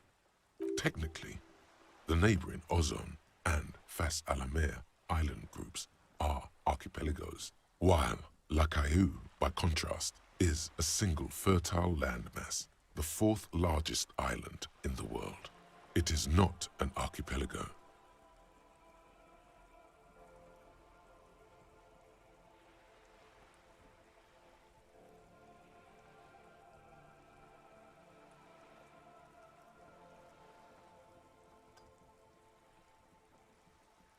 Okay, if you want to get technical, the point is we're all on islands here, and sail is still the most expedient way to get from one island to another, especially when you're in a hurry to resolve a strike. I haven't seen anyone else drive a souped-up Capri Kenema motor carriage either. Actually, that motor carriage has been specially issued to serve as a patrol and pursuit vehicle. It's for crossing long distances in the greater Revachol industrial harbor. It's not a toy. Neither is this. A toy, I mean. It's a machine for crossing long distances in the Bay of Revachol, between the city and the islands.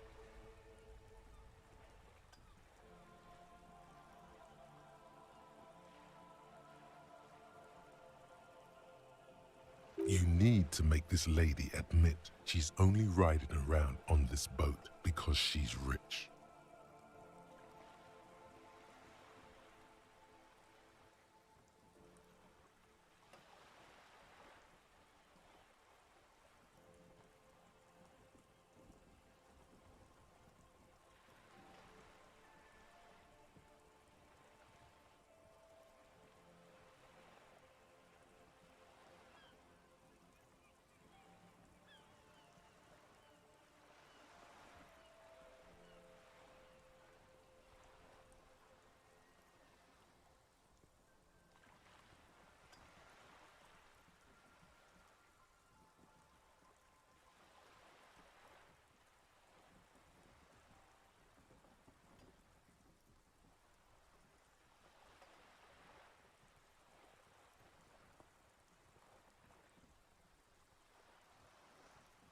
Before you do, it would be pertinent to ask other questions.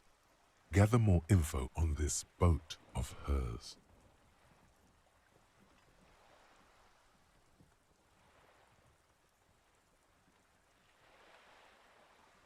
The boat? No. It is called Cordelati 19 because that's the type of sloop it is. It's a pleasure craft, a 19 pacer. It also happens to be rated for Category 1 racing. Though these days I mainly use it for business. My sloop? I like it a lot. It's the eel's hips, baby. I'm enjoying this part of the interview. It has so little to do with the murder we're investigating. Officer, I assure you I'm a highly qualified pleasure craft operator. The crowns of her teeth are porcelain, white as the boat's hull as she smiles. Qualified pleasure craft operator. So charming. Where's the damn license? I just renewed its safety inspection last month, officers. It is completely seaworthy. In fact, it's taken part in not one, but two insulindic regattas. Even finished once.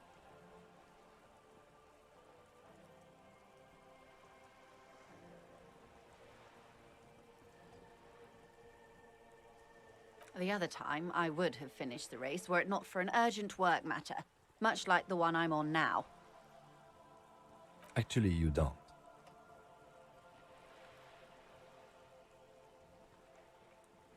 It is a little-known fact among those who police that the Wayfarer Act specifically denies the RCM the authority to demand anyone's operator license. The Wayfarer Act is one of the few pieces of legislation governing human interaction in the Revachol Zone of Control, along with the Emergency Trade and Ailments Acts. It's one of the foundational laws in Revachol, designed to limit the authority of local institutions.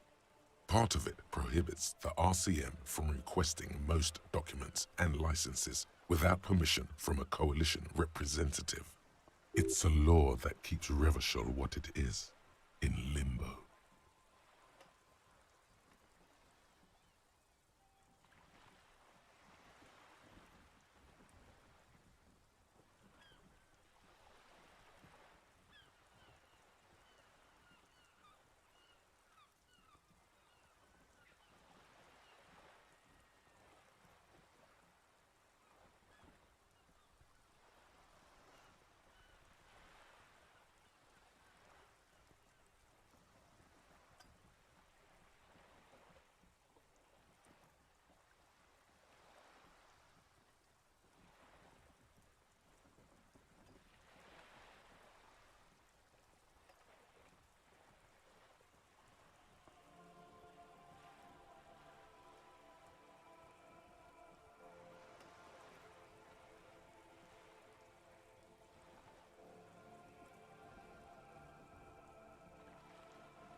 I was just being polite. Even school children know the Wayfarer Act. No need to politicize this. You may still ask for the lady's passport.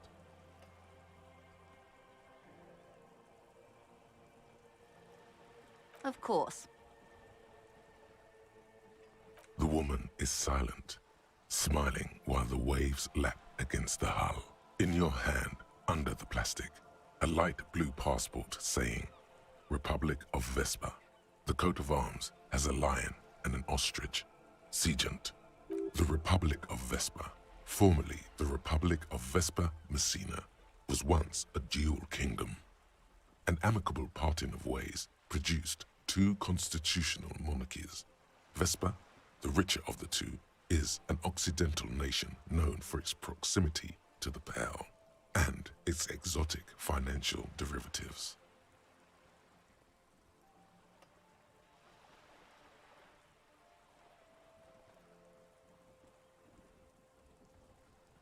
It is a stable country, and yet there has always been something ominous about its perfect stability. It's a place at the edge of the Muindi Isola, overlooking the Ubi Sunt Isles, fracturing into the great unrest of the Pearl.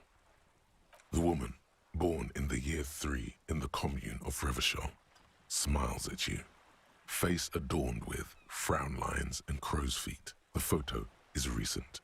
The name reads, Rejoice Leighton Messier. Yes, but please don't call me that. Joyce is much more efficient.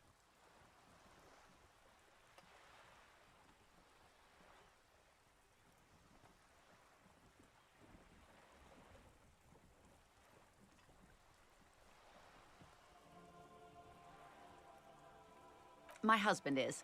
I have dual citizenship. A Vespertine is handier when traveling. She nods and returns the plastic bag to her coat. Oh my, the E word. You mean to say that it's a symbol of conspicuous consumption? That I'm a member of the ruling class?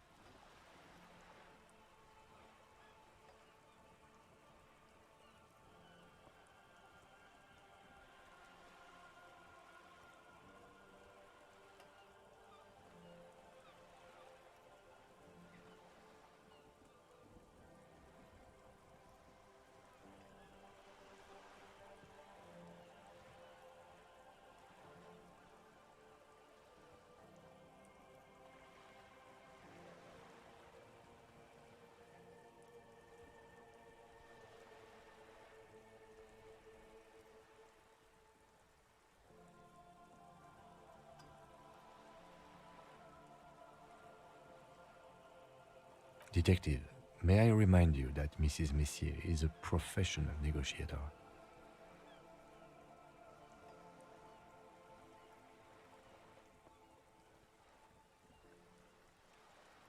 Then what does that say? Does it say docking reserved for residents of Rue de Saint-Ghislain, 33A? 33A? This old proletarian haunt here? As I said, plenty of people drive boats, of all social strata.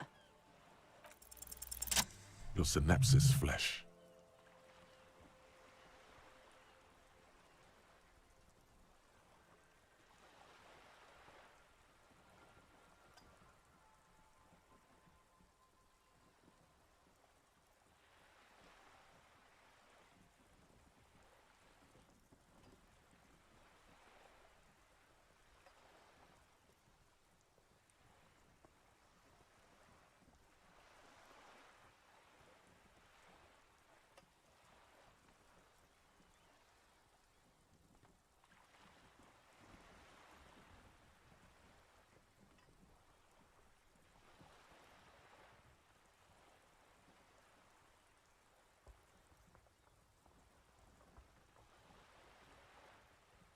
Yup, that's the stuff.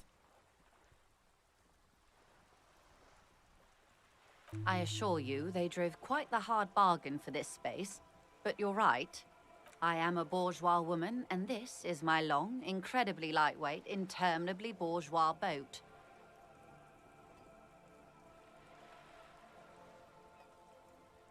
Good.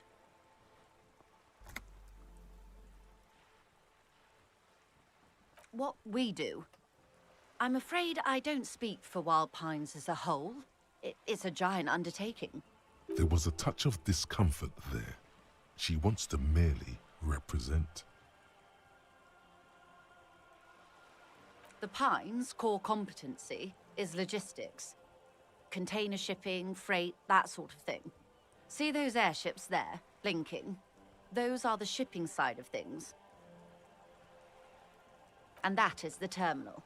Another subdivision deals with energy, oil and gas exploration, offshore platforms. The Wild Pines Group is one of the original Revacholian Indo tribes. Companies awarded royal monopolies by the king, the suzerain himself, centuries ago. The king is long gone, but several of the Indo tribes remain.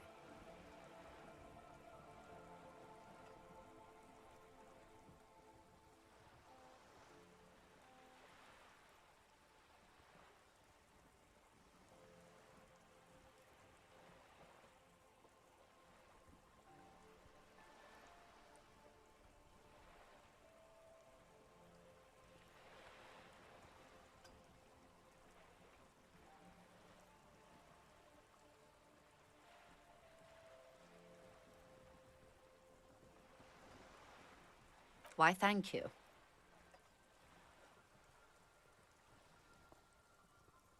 I'm not at liberty to discuss the company balance sheet, but I can tell you that last year, the company booked more than 20 billion real in revenue.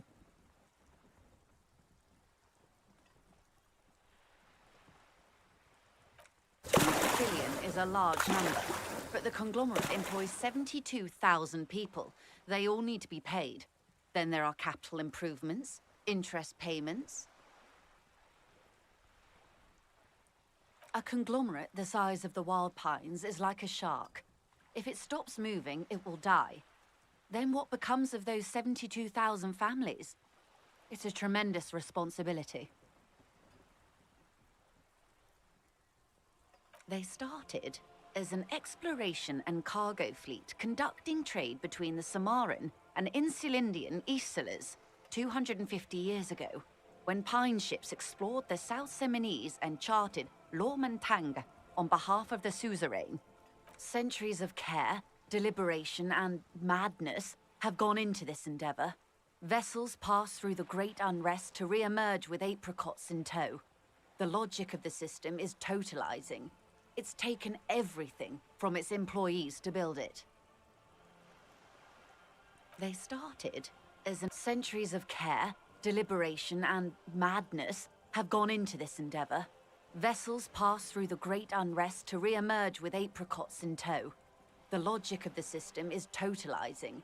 It's taken everything from its employees to build it.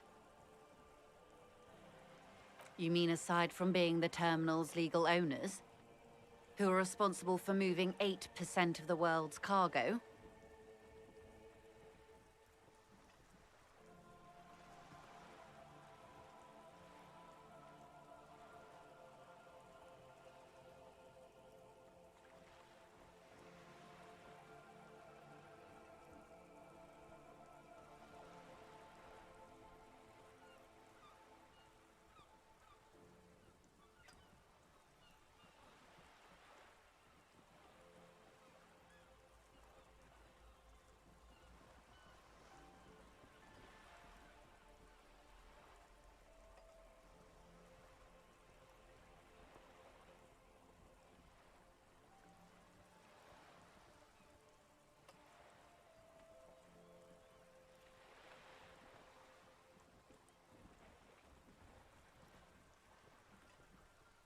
There are no minor cogs in the system. Each terminal must be accounted for, lest the entire system break. Every hiccup in such a system means thousands lose their jobs, the world over. I'm here to assure that doesn't happen. With your help, hopefully, says her warm tone. Everything. Right up to, but not including, trade secrets. First, you'd have to repeal the Emergencies Act of Trade in Aliments. That gives me the right to silence. It's quite the octopus. The octopus that straddles Revachol. The Emergencies Act is the cornerstone of post-war Revachol, inseparable from the world it created.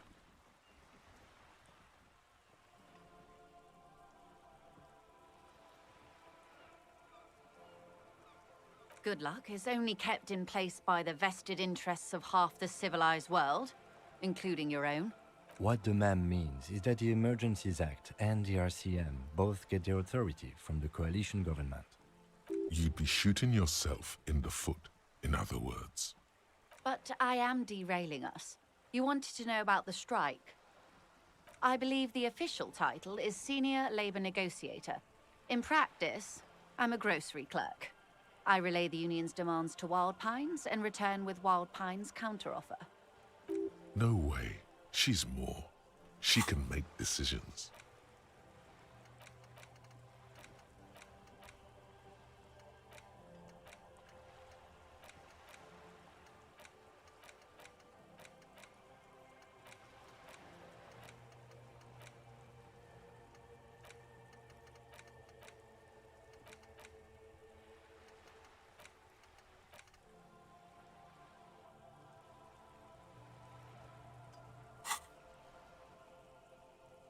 And how are the talks going? They're not. That's the problem. The union stopped all negotiations a week ago, after that awful lynching took place. Now they won't even let me into the harbor. There's a 2-meter 20 racist behemoth blocking the gates. Oh, so you've met him. Has he beguiled you with his inane theories?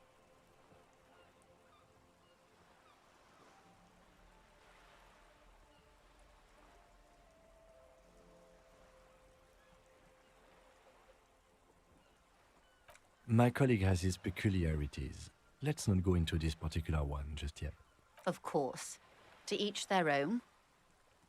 Let's say I was not making the kind of progress I'd hoped for when I first arrived. And when did you first arrive? I arrived 3 weeks ago. Yes, in the middle of February. The bay was still partially frozen then. I prefer to do these things on site, like the RCM. But the strike began in December. I wasn't the original negotiator here. I took over after Mr. Gaumont hit a wall with Mr. Clare, the union boss. Mr. Clare refused to speak with Gaumont despite concessions he'd granted the union in prior negotiations. This isn't the first time the union has gone on strike? Heavens no. There have been 2 prior strikes. Both times the union won significant concessions, including overtime pay and a medical plan. This time their demands are more, I guess you could say, aggressive. Ludicrous, even. It's meant. Mr. Clare told him to... how did he put it? Fuck off, midget. Gaumont is short of stature, you see. Yes. Keep in mind, this is a negotiator Mr. Clare has worked with before, and who was more than fair with him and the union. There are leaflets everywhere, and banners. What did they say again? Oh yes, every worker, a member of the board. Most of the workers probably don't know what that means.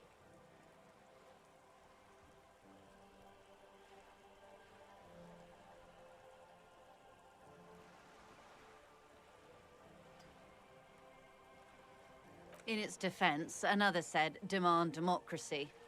Pretty tame stuff compared to every worker, a member of the board.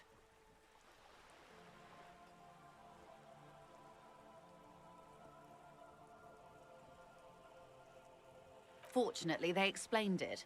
Every time the Wild Pines group makes a decision about anything, it needs the signature of each of the 2,200 workers in its Martinez terminal. Just so you understand, this is but one of 22 terminals owned by Wild Pines. Essentially, not only are they kings of the company, they are also kings of the 72,000 employees of Wild Pines Group.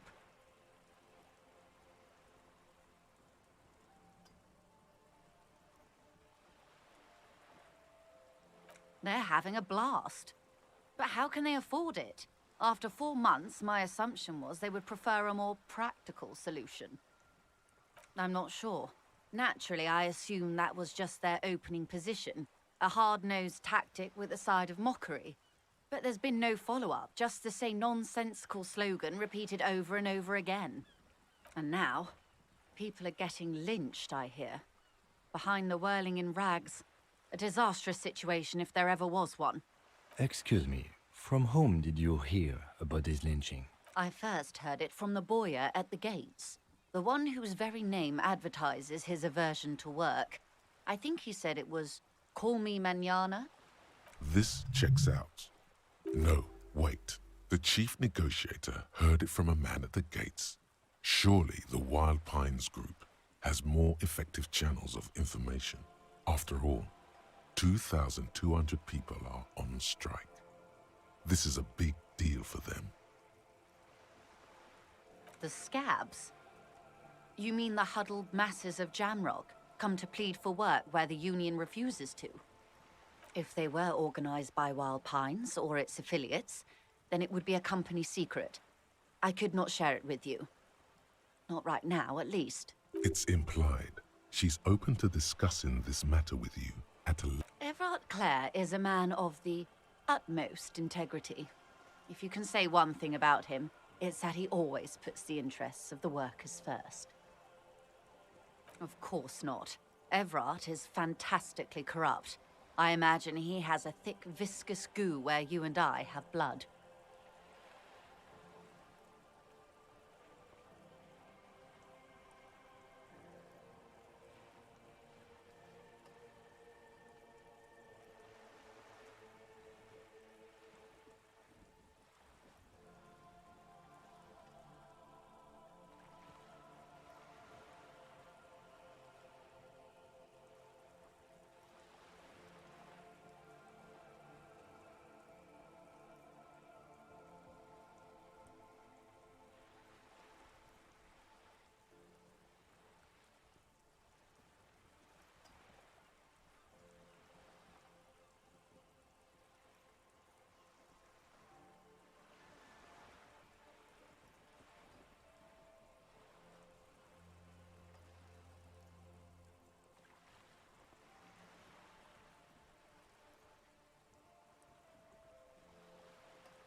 He is the most corrupt individual I have ever seen, and I deal with men like him for a living. If there is anyone more venal, more irredeemably nepotistic, then it's his twin brother, Edgar. Yes, Edgar looks exactly like his brother, except for that lazy eye. He also talks exactly like Everard does, and when one's term as foreman is up, the other takes over. It's how they circumvent the term limits, you see, with a funny little switcheroo. While in office, they've embezzled God knows how much of their workers' dues. The Débardeurs Union was once a perfectly normal institution. 20 years ago, anyway. It must not have been easy to establish under the Emergency Act, but they did it. I can respect that. Organized labor at its best, as they say. Then something happened in the local chapter elections. The brothers Clare came and transformed it into a... how do you say... A mob. The Débardeurs are a crime syndicate. Sad as it may be, I suspect we'll be forced to cooperate with them.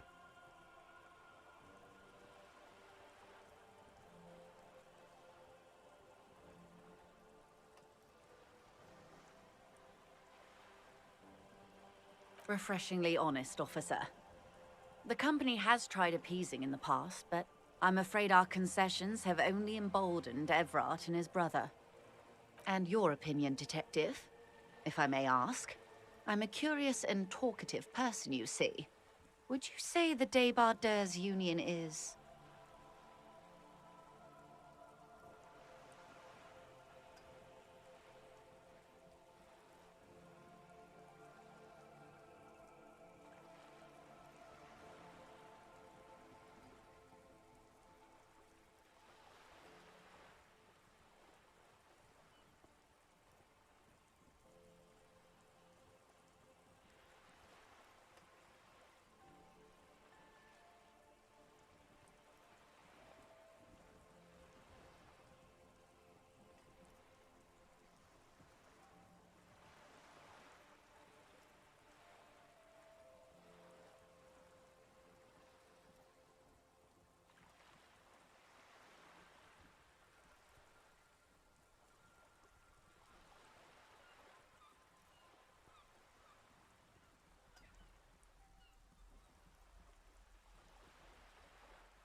Indeed.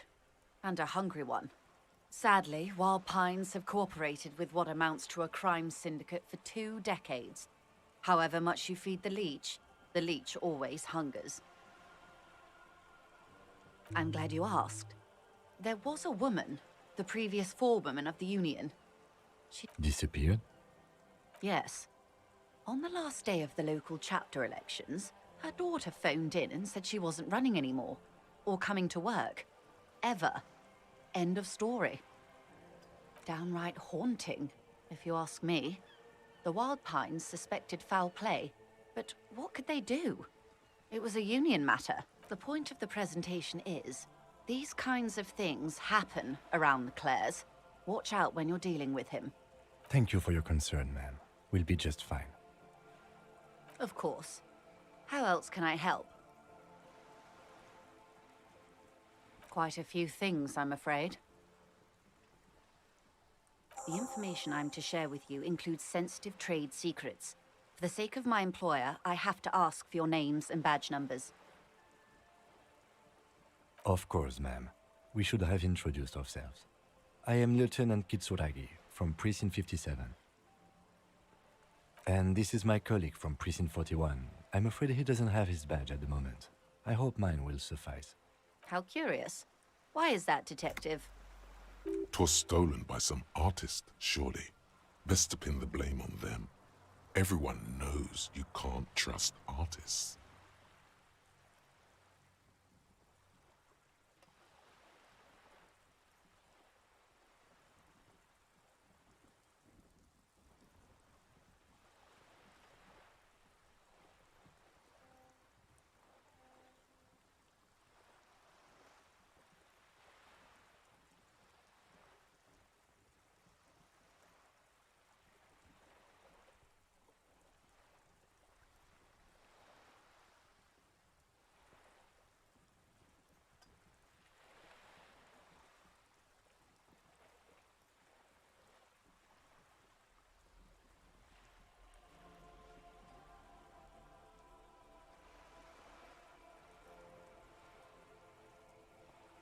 You mean someone stole your badge?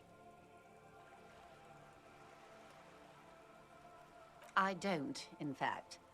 I'm afraid what I need to tell you is wholly unrelated to art. I really need to discuss it, however, with the RCM, and I need your badge for that. Unbelievable, sire. Even the performance artists didn't work.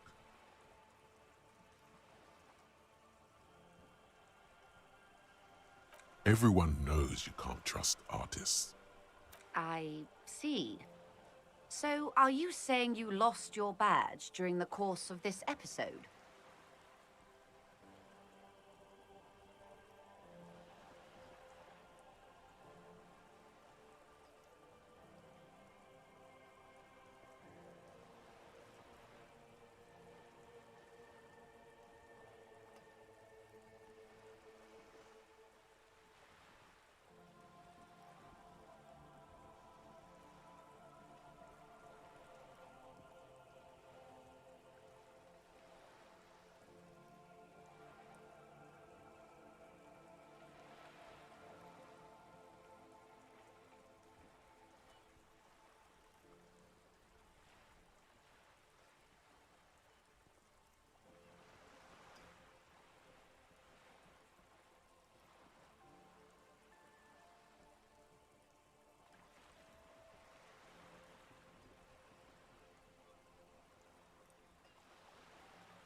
Oh dear.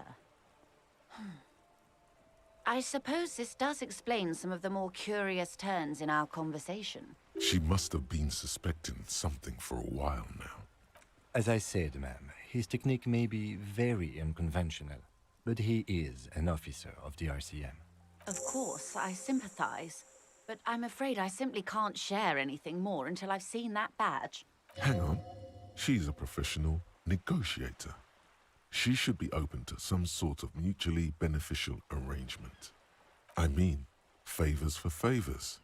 A dirty alliance of some sort. Consider this. Perhaps she has been planning it all along.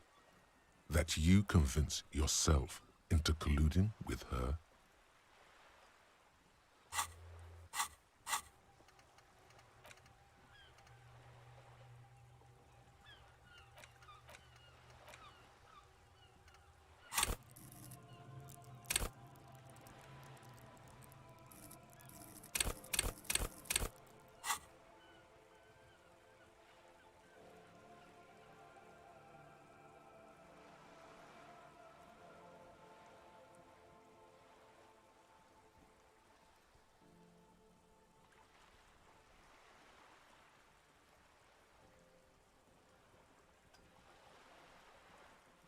Of course.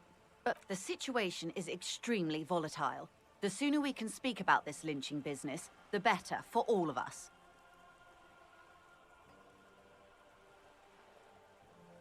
This reality. Yes, reality and experimental side case.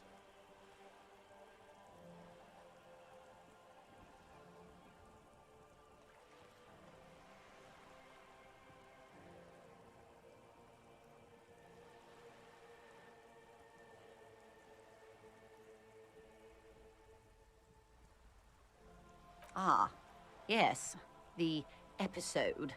Sounds like an acute case of encephalopathy, now that I think of it. Don't be phased, madame. He functions perfectly well. He only needs a lowdown on all of reality. We may be here a while then. Ask away, officer. I'll help however I can. All right, we're in. I know these all look good, but begin with the first, okay? We're in Martinez, baby. Martinez is a district of Revachol. A very small district tucked away near the industrial harbour, north of the 881 and Jamrock. You would be excused for not knowing about it. Unimportant, they say. Forgotten, even. Shelled to smithereens during the Revolution. It has its charms, just not this time of year. I'm not a good ambassador. I've only been here once before, as a teenager. Not a lot has changed. There are ruins, a terminal, fishing boats, reeds, boys with boxy shoulders. This place used to be a province, a workers' resort before the city swallowed it and the artillery did its work. The reeds are the real star of the show here now. The further down the coast, the wilder it gets. It's not really a sea, it's the Bay of Revachol, and the bay feeds into the ocean. Yes, we're on an island in an ocean, the world's largest body of water, the Insulindic. Known to the early Revacholians as Les Immensités Bleues, the Blue Immensities. Caillou, as you already know. Imagine a pebble. A smoothed-over pebble amidst a great blue sea, misshapen, cracked. The cracks are the River Esperance. We're in the delta of this river, on the 6th branch, the Martinez distributary. It is clear this pebble is of enormous value to her, and to humanity at large. Revachol? Revachol is what you call a city. The great kind. History detective. They built this city to resolve history. Our part in it, at least. Our centuries. The nations of the Occident, or migrant workers from Seminine and Ile-Marat, depending on your creed. In the DeLorean century, 380 years ago. They say it's where the terrible questions of our time will be answered. The tensions are highest, the fault lines deepest. By that I mean conflicts. Ideological conflicts. The stuff of men. We are standing on a fertile, self-sufficient island able to sustain up to 200 million people. In the middle of the Insulindic Ocean, the world's connective tissue. It's where the money is.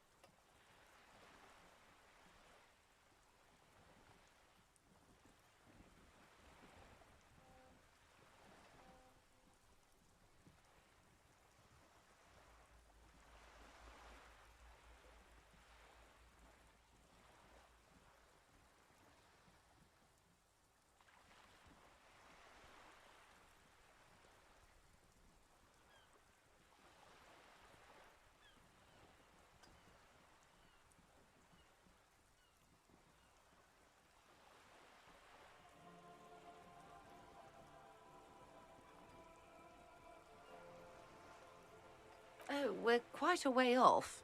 About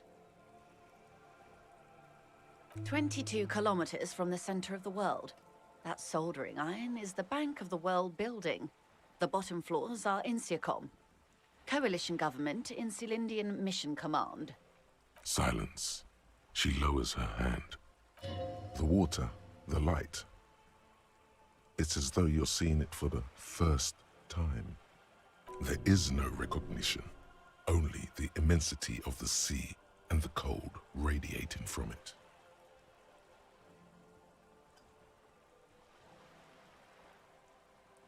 We are where we are.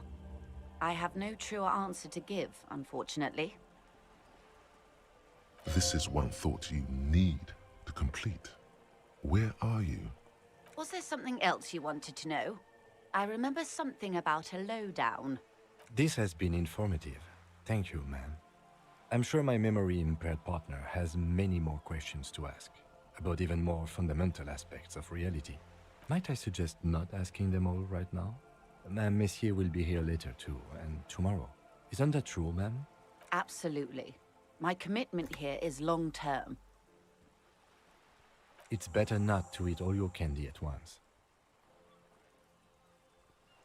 Indeed. I'm always at your service. Glad to have been of assistance. The little that I know. Of course, Detective.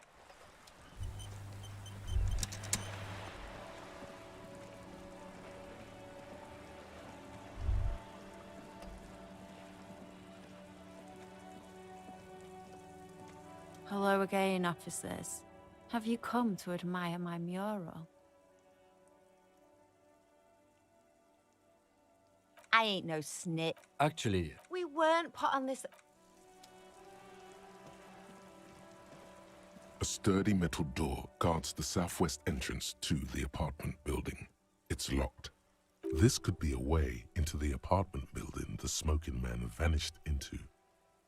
The door rattles against your knuckles, but there's no response. The door rattles again, but this time you hear an elderly woman's voice calling out from inside. Stop banging on the door! I'm not letting any more strangers inside. Doesn't matter who I am. No, the police. Everyone knows the police don't come round here.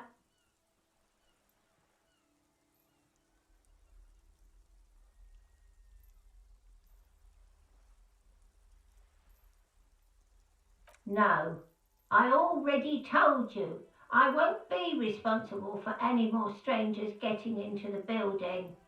Go check the backyard door. Maybe someone there will. Backyard door. With the smoker. You already were there. Didn't work.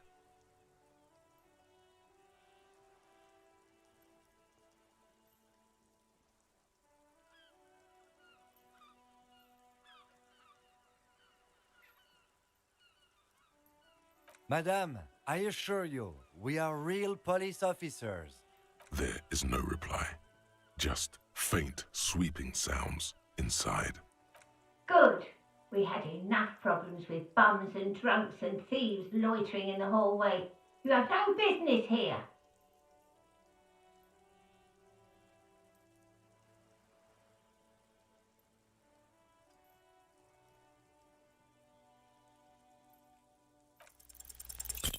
You can't think of anything convincing. Time for some police brutality.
No, you're not. You don't scare me, punk.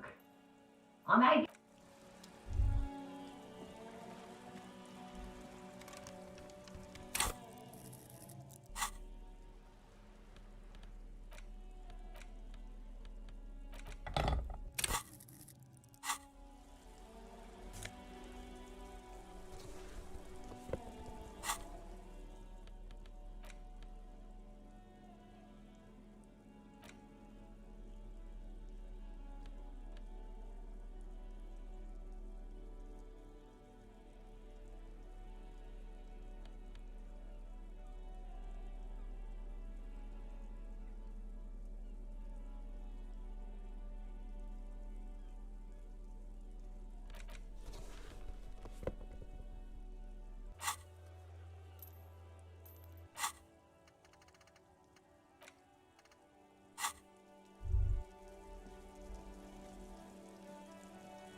Trying to sneak up on me.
Hola, Wandering Man.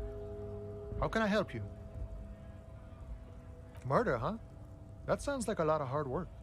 You'd never see me investigating a murder.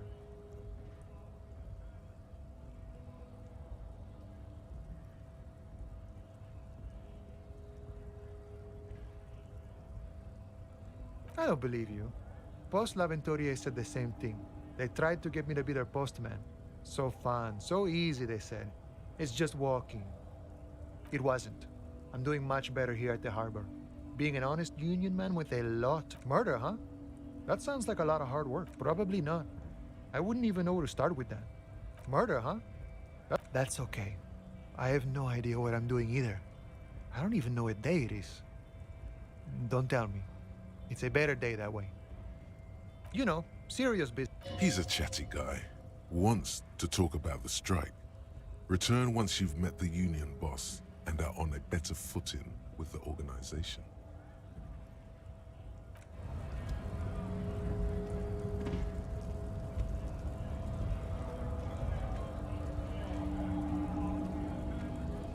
Right to work! Right to work! Shame on you!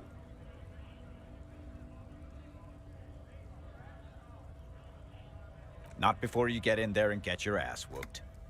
Learn by failure, I always say. He might have some advice, but you got to at least try to fight Measurehead first. Return if you fail.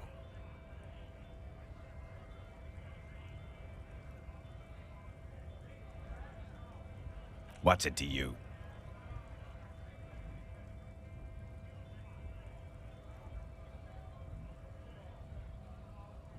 No, don't think we've met before. I came to help out the people. Every once in a while, it's like you can see glimpses of another guy under the guise of this fighter for jobs. He seems a more brutal, cunning, and suspicious person. Just a... We're all workers, right? Workers stick together. Came from the eminent domain, in Jamrock. Backgrounds in odd jobs, heavy lifting, cargo hauling, bouncer work. I know the drill. Worked at Territorial. Ring a bell? Pretty okay as far as lies go.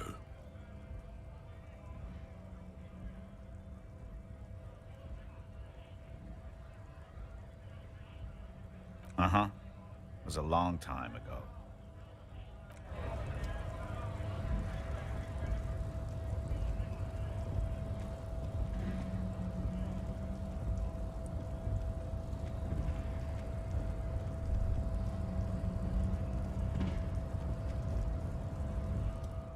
The unpromising race pupil returns.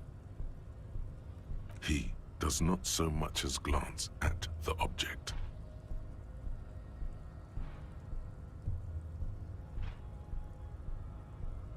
Stop showing me your pathetic cup. I have no interest in it. He had nothing to do with it. I am not the first line of defense. I am the last.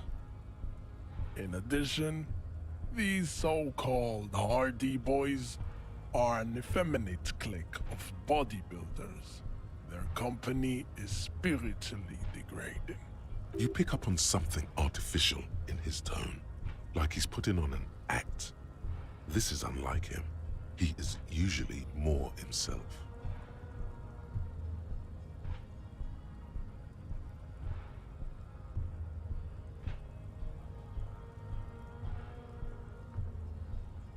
The Hardy manlets are on the pay of the company. I answer to the union alone. And I do this out of race heroism.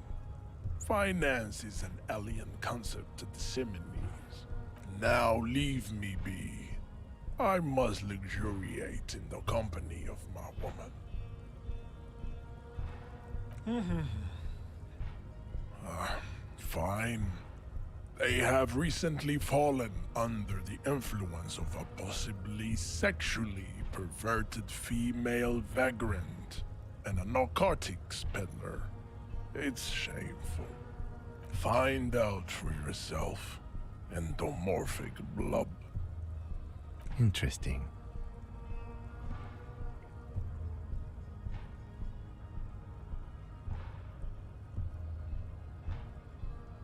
There is nothing funky about them. There are 3 categories of race. Type A, Type B, and the vile CF race cauldron of pederasty. Which one do you need?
I cannot possibly imagine.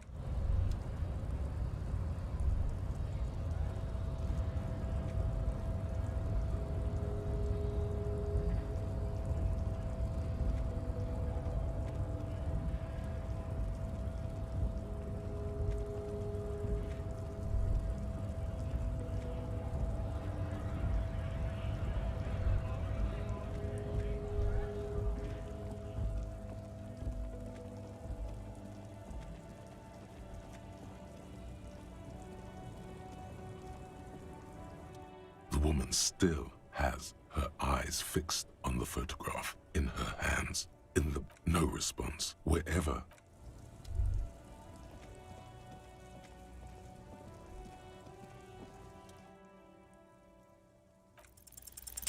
Even by the standards of the Philippian kings, old sumptuous Philip was known for his profligacy. Well, he blew through the whole national treasury, starting the decline of one of the penultimate century's greatest superpowers, the suzerain of Revachol.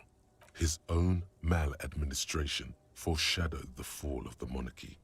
During the anti-centennial revolution, an end to his family line and the monarchy on the Insulindian Isola. Stories have it that he had his bedroom converted into a treasure chamber, where he stored unfathomable wealth. Krugerrands, bars of gold, ornate weaponry, armor, and various chalices. There were whispers he slept on a huge pile of gold-dipped feathers, like some obese dragon, instead of a bed, like a normal person.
But wait, you haven't even heard about his fabled cocaine addiction.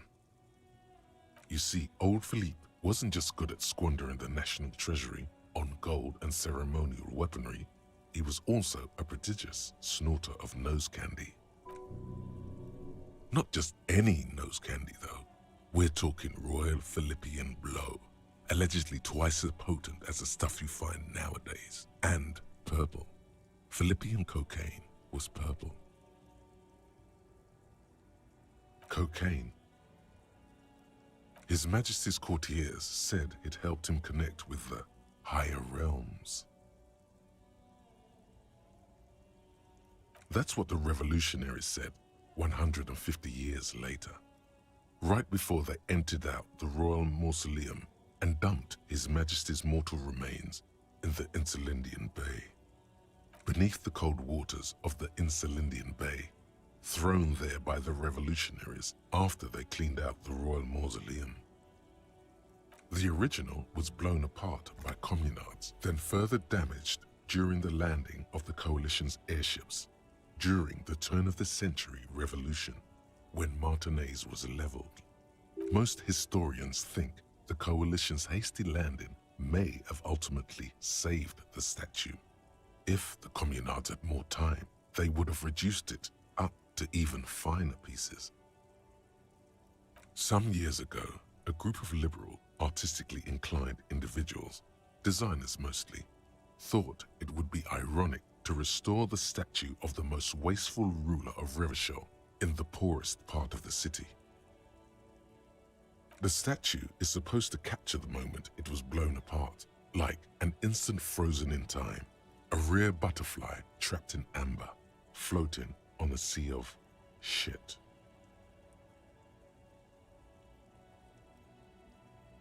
People in Martinaise tend to disagree, as do many prominent art critics and thought leaders with more nuanced social awareness than the young ironists. Those critics might have it wrong, though. There's more to it than just ironism, but you can't say what precisely. Perhaps this art mystery will be solved at a later time? Philip III, the squanderer, however, with his bronze face up in the air, doesn't seem concerned about what the hoi polloi think of him in death. Not that he ever did in life either.